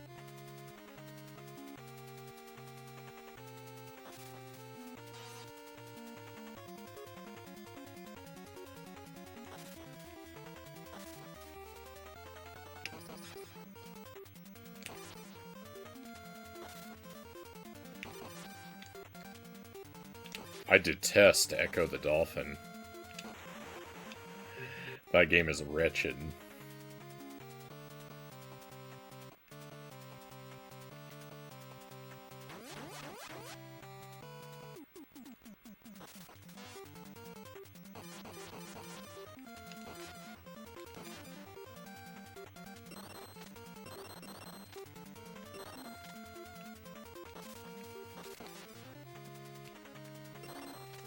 It's a game, Echo's a game that should be great, because, like, it's so beautiful and weird, and the music's pretty good, but the gameplay is just so horrific.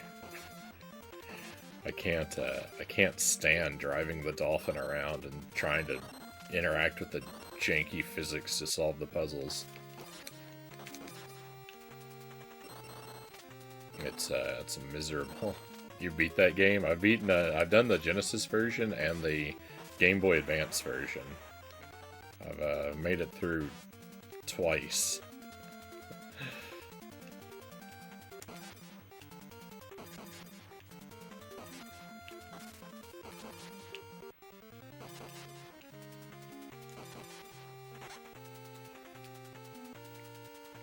Attack of the Killer Dolphins was a Simpsons episode. Alright, this is my PB. I've made it up to this boss. I don't know how to beat this boss. So no hints or no spoilers, anyone, of course, but you're gonna see, unfortunately, this is where our run is probably about to end. I'm gonna try and use, though, I haven't tried to use any of these, magic abilities, so I'm gonna try and hit him with magic this time and see if it makes a difference.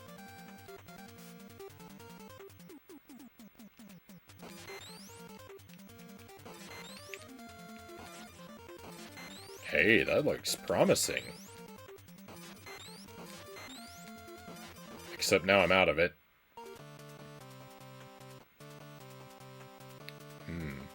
That might be the thing to do.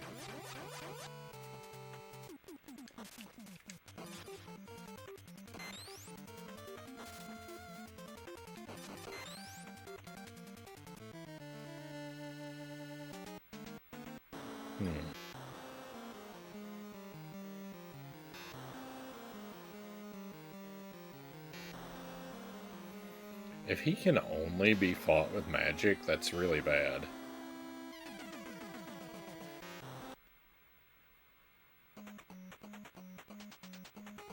We get to continue. This level's really long, unfortunately.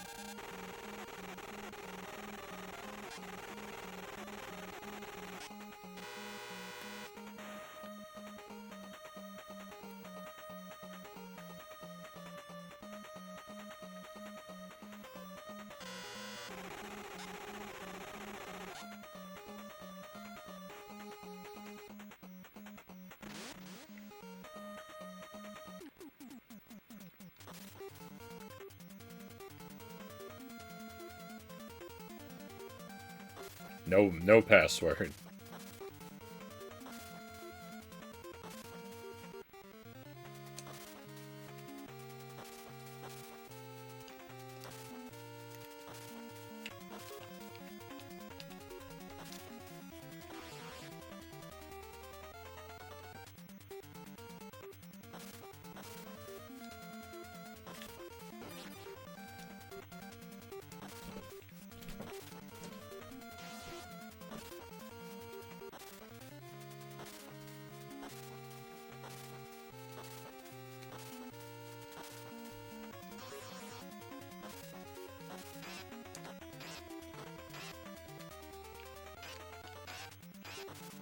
No, I missed the jump.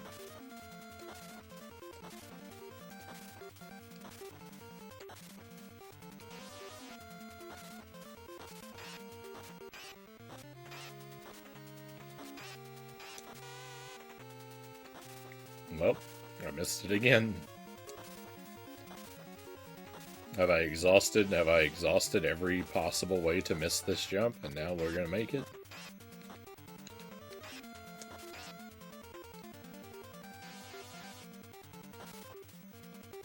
We did.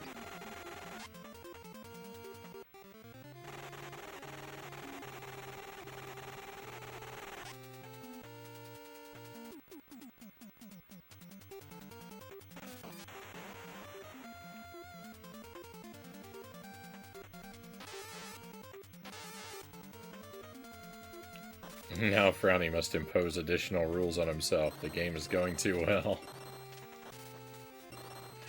No, we're fine. If I generate the password, then I think it quits the game, and then I'd have to turn around and waste time putting it in. We'll get the password if I haven't beaten it by the end of the night, as long as I remember.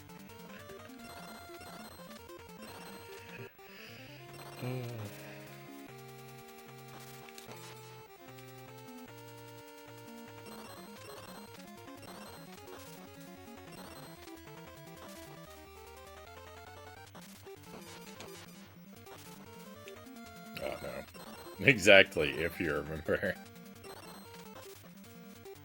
Alright, well, see, that's the fun. That's where the extra challenge comes in.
Frownie, use passwords. Hey, Greg, welcome in. Hope you're well, my friend.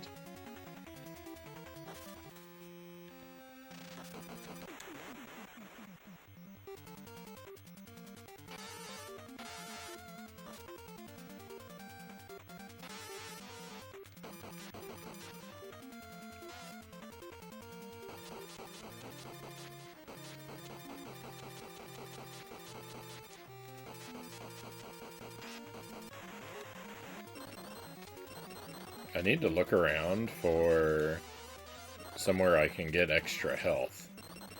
Because I need to save my...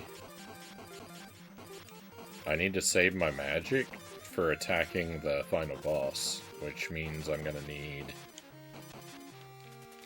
to get my health from somewhere else.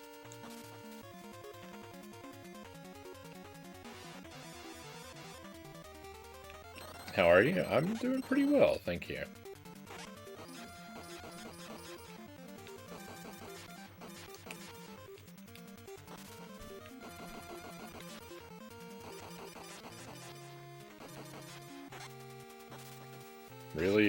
Really busy during the day a lot here lately, but spirits are high.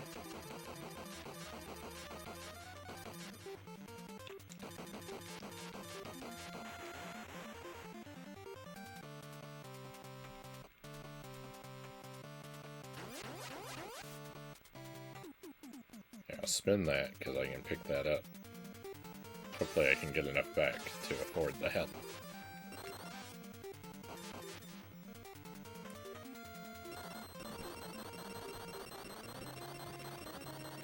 It's gonna be really obnoxious if the trick to beating the game is just that I have to just get there with enough magic to just spam magic at the final guy.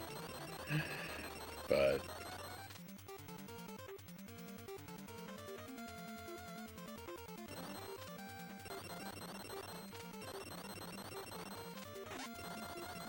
if that's what it takes to win, I'll take it. Hey VHS, welcome in. Thank you for joining us.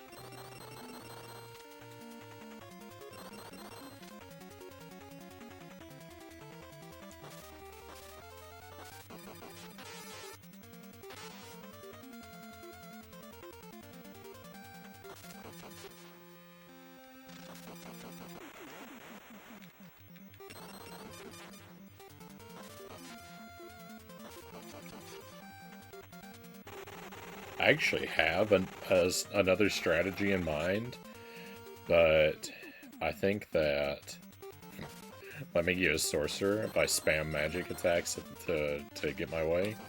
I guess so.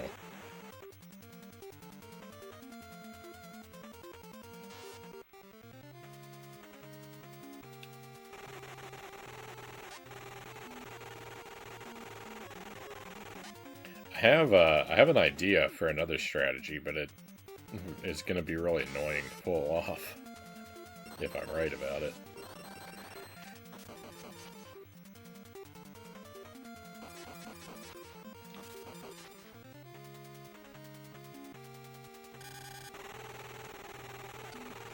So we'll see how it goes. Let me reset my audio. It's out of sync on my end. That should do it.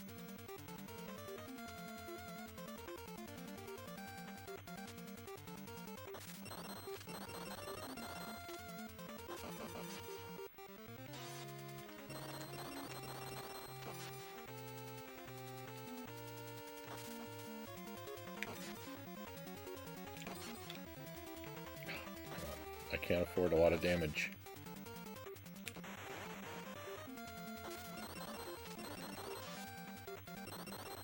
I think I wasted too much magic.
Alright, well, here we go.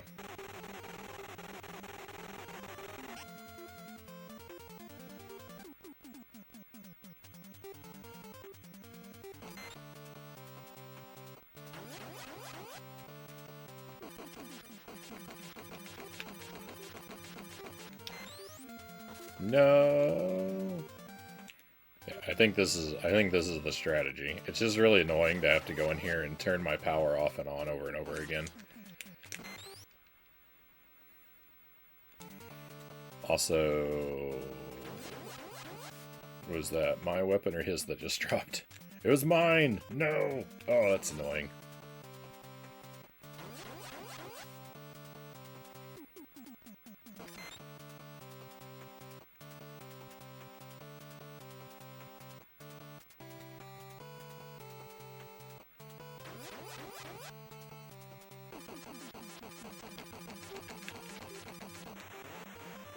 Victory! Let's go! I don't think that's the final boss.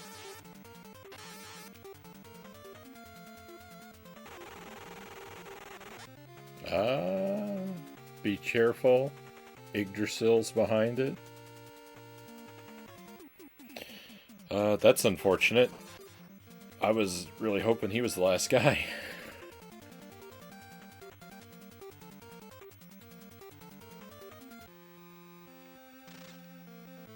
A rip! Oh, it immediately destroyed me. Oh, this is very unfortunate.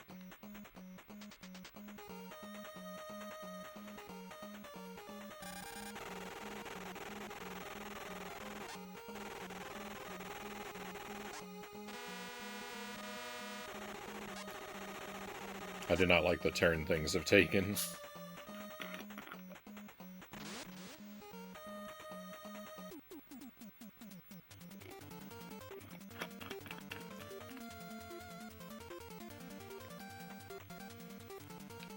It's okay, I learned some things.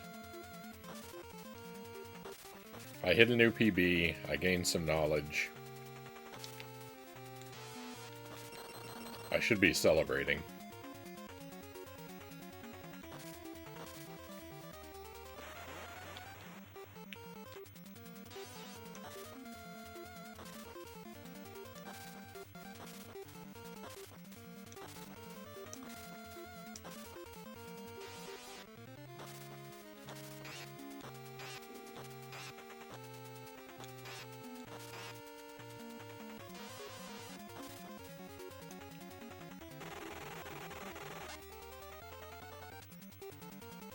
Nobody expects an 8th boss.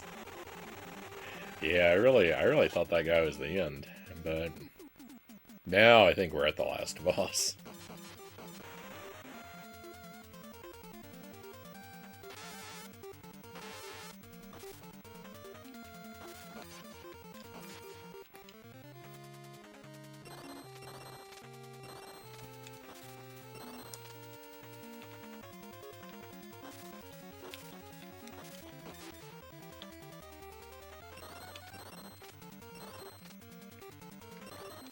Time for the final boss to make like a tree and get out of here. Very nice.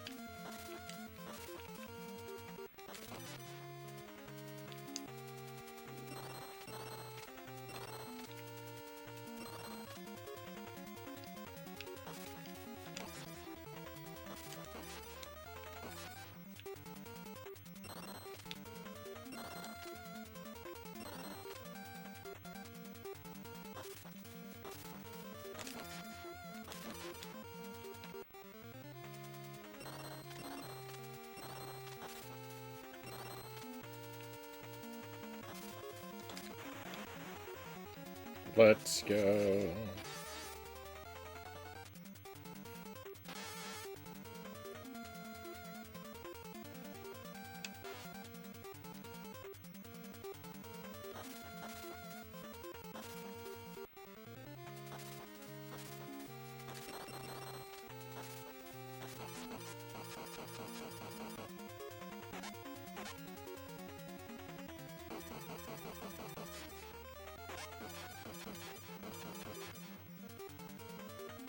We got a lot of goodies there.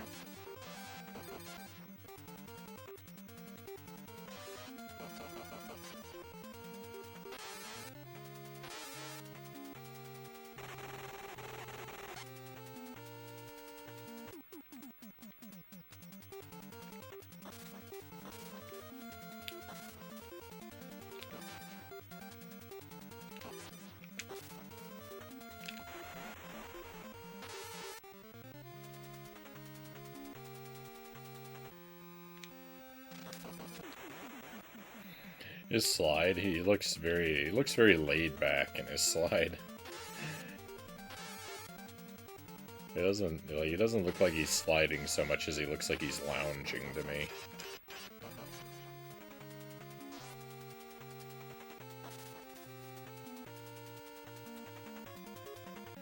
I don't know how else he would look, but no. I thought I found an item in the wall down here somewhere.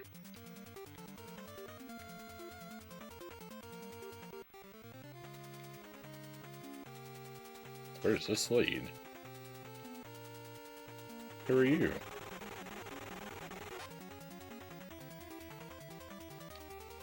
Aim at the cipher I left and fall straight down. Oh, interesting. Huh.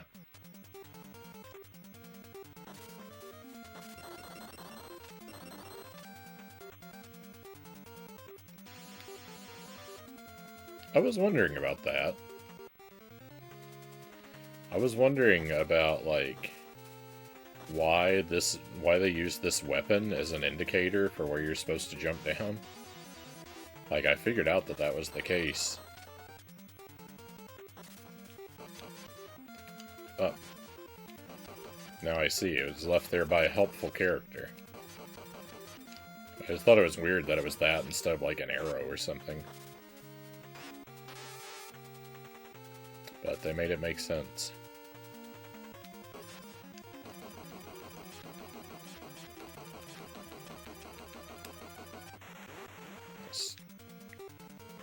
Just take the damage, although that really,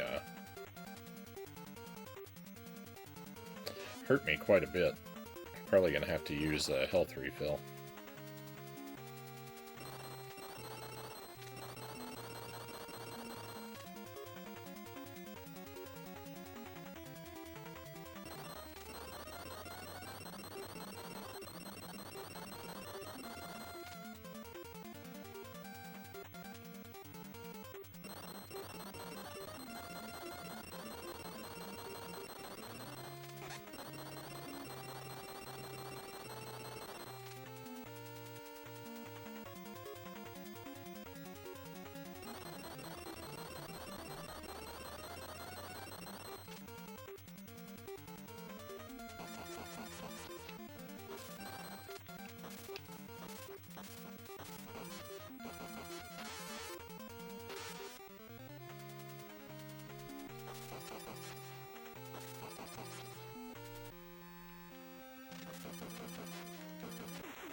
Oh. I'm losing more health than I'm gaining.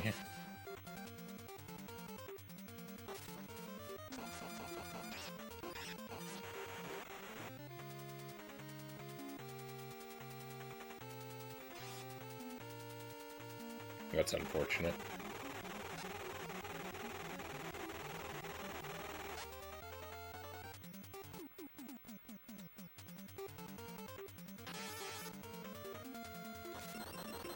There's not enough resources in this level, and it won't let me farm anywhere. It's not good.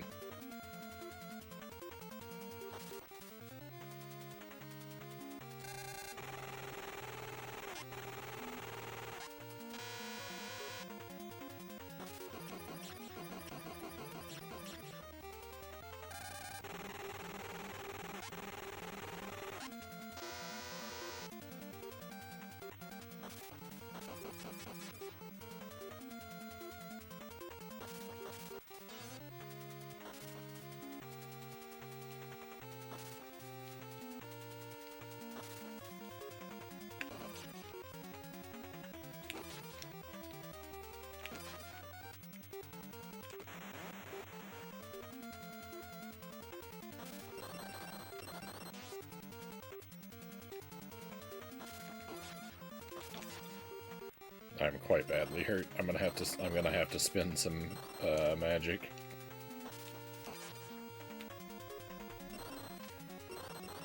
There's no way around it.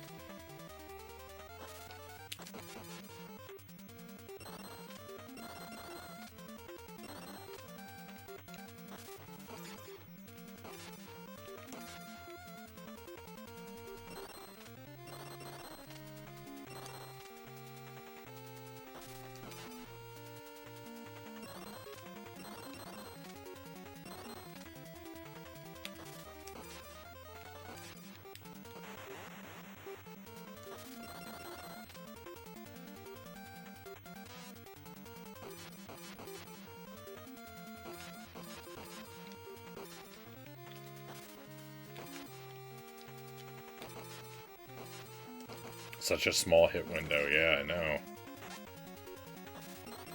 It's really rough.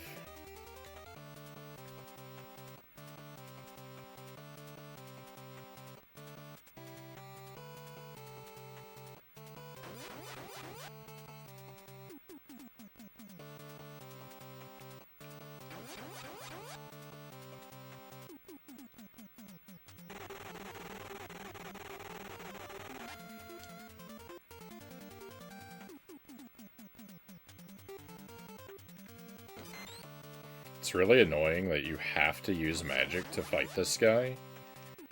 Or it seems that way anyway, and that magic is not a refillable resource.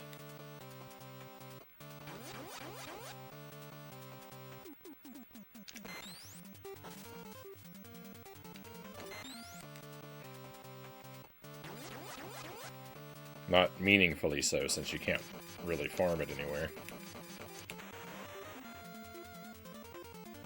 Okay, don't respawn that guy. That would be cataclysmic. I'm gonna assume I don't need magic for the last fight in here and just go all in on my health.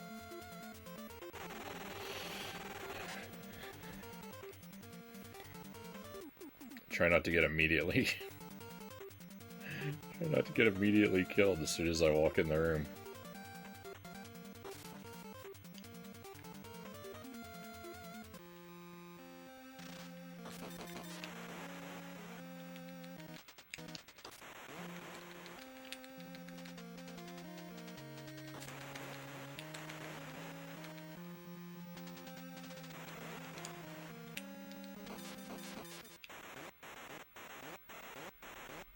Is that the end?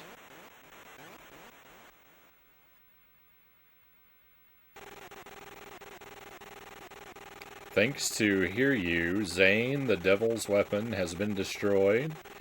Although the chief asked Hear You to return to the group, he quietly turned it down and started to walk.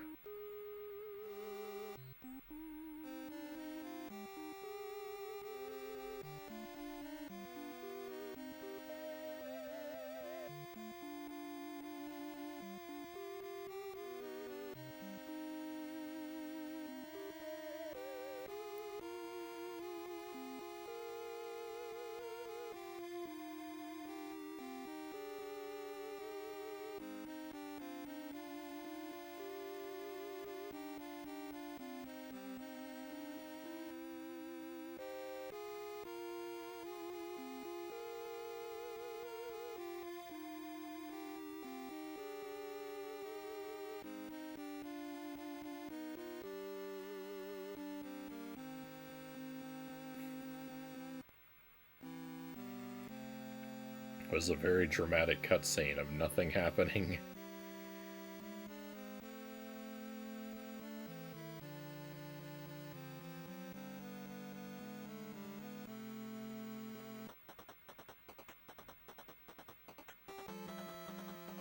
Alright, well, it looks like that's the game, my friends. Thank you for the GGs. Walker, Texas Strider. Thank you, VHS. Zergling, Fox.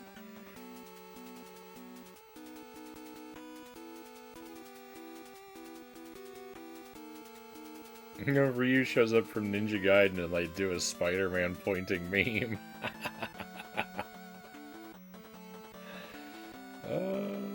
Another feather in the cap. Time for Eek. Oh no. I have to finish that game at some point. That's a tough game to want to play.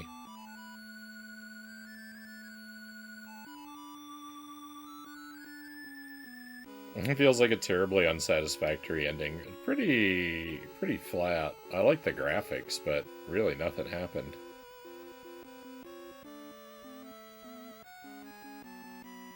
What was the game time to finish? Well, it took me just over 2 hours to do it tonight, but all together, I think I spent about 2 hours on night 1, 3 on night 2, so between like 7 and 8 hours for the whole playthrough. Not bad. Normally, games take me so long to finish, I can't do a calculation like that. So now we speed run. I probably could. I probably could do this game. Deathless.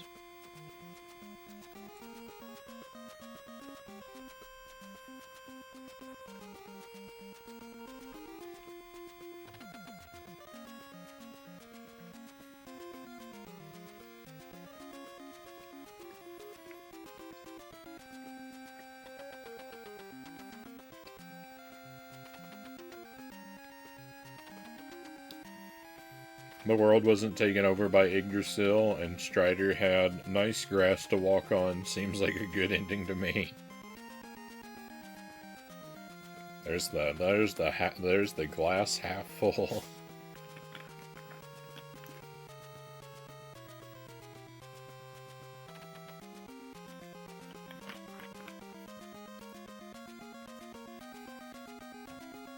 This game isn't really all that difficult when you know what to do.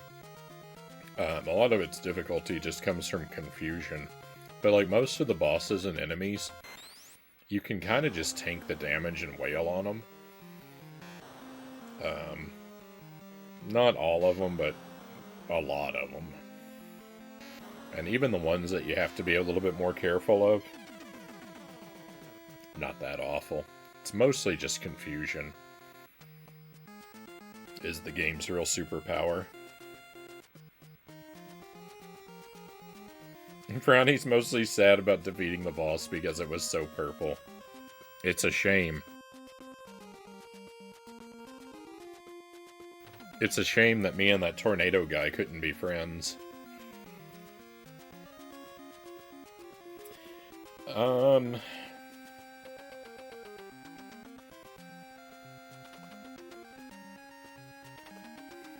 We don't really have a lot of time left for the stream tonight, so let me see what we can do. That would be kind of simple.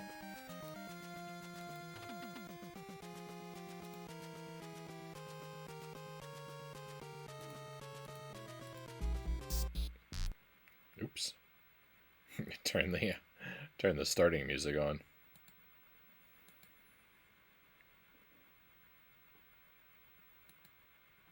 Alright, let me cut my VOD right here.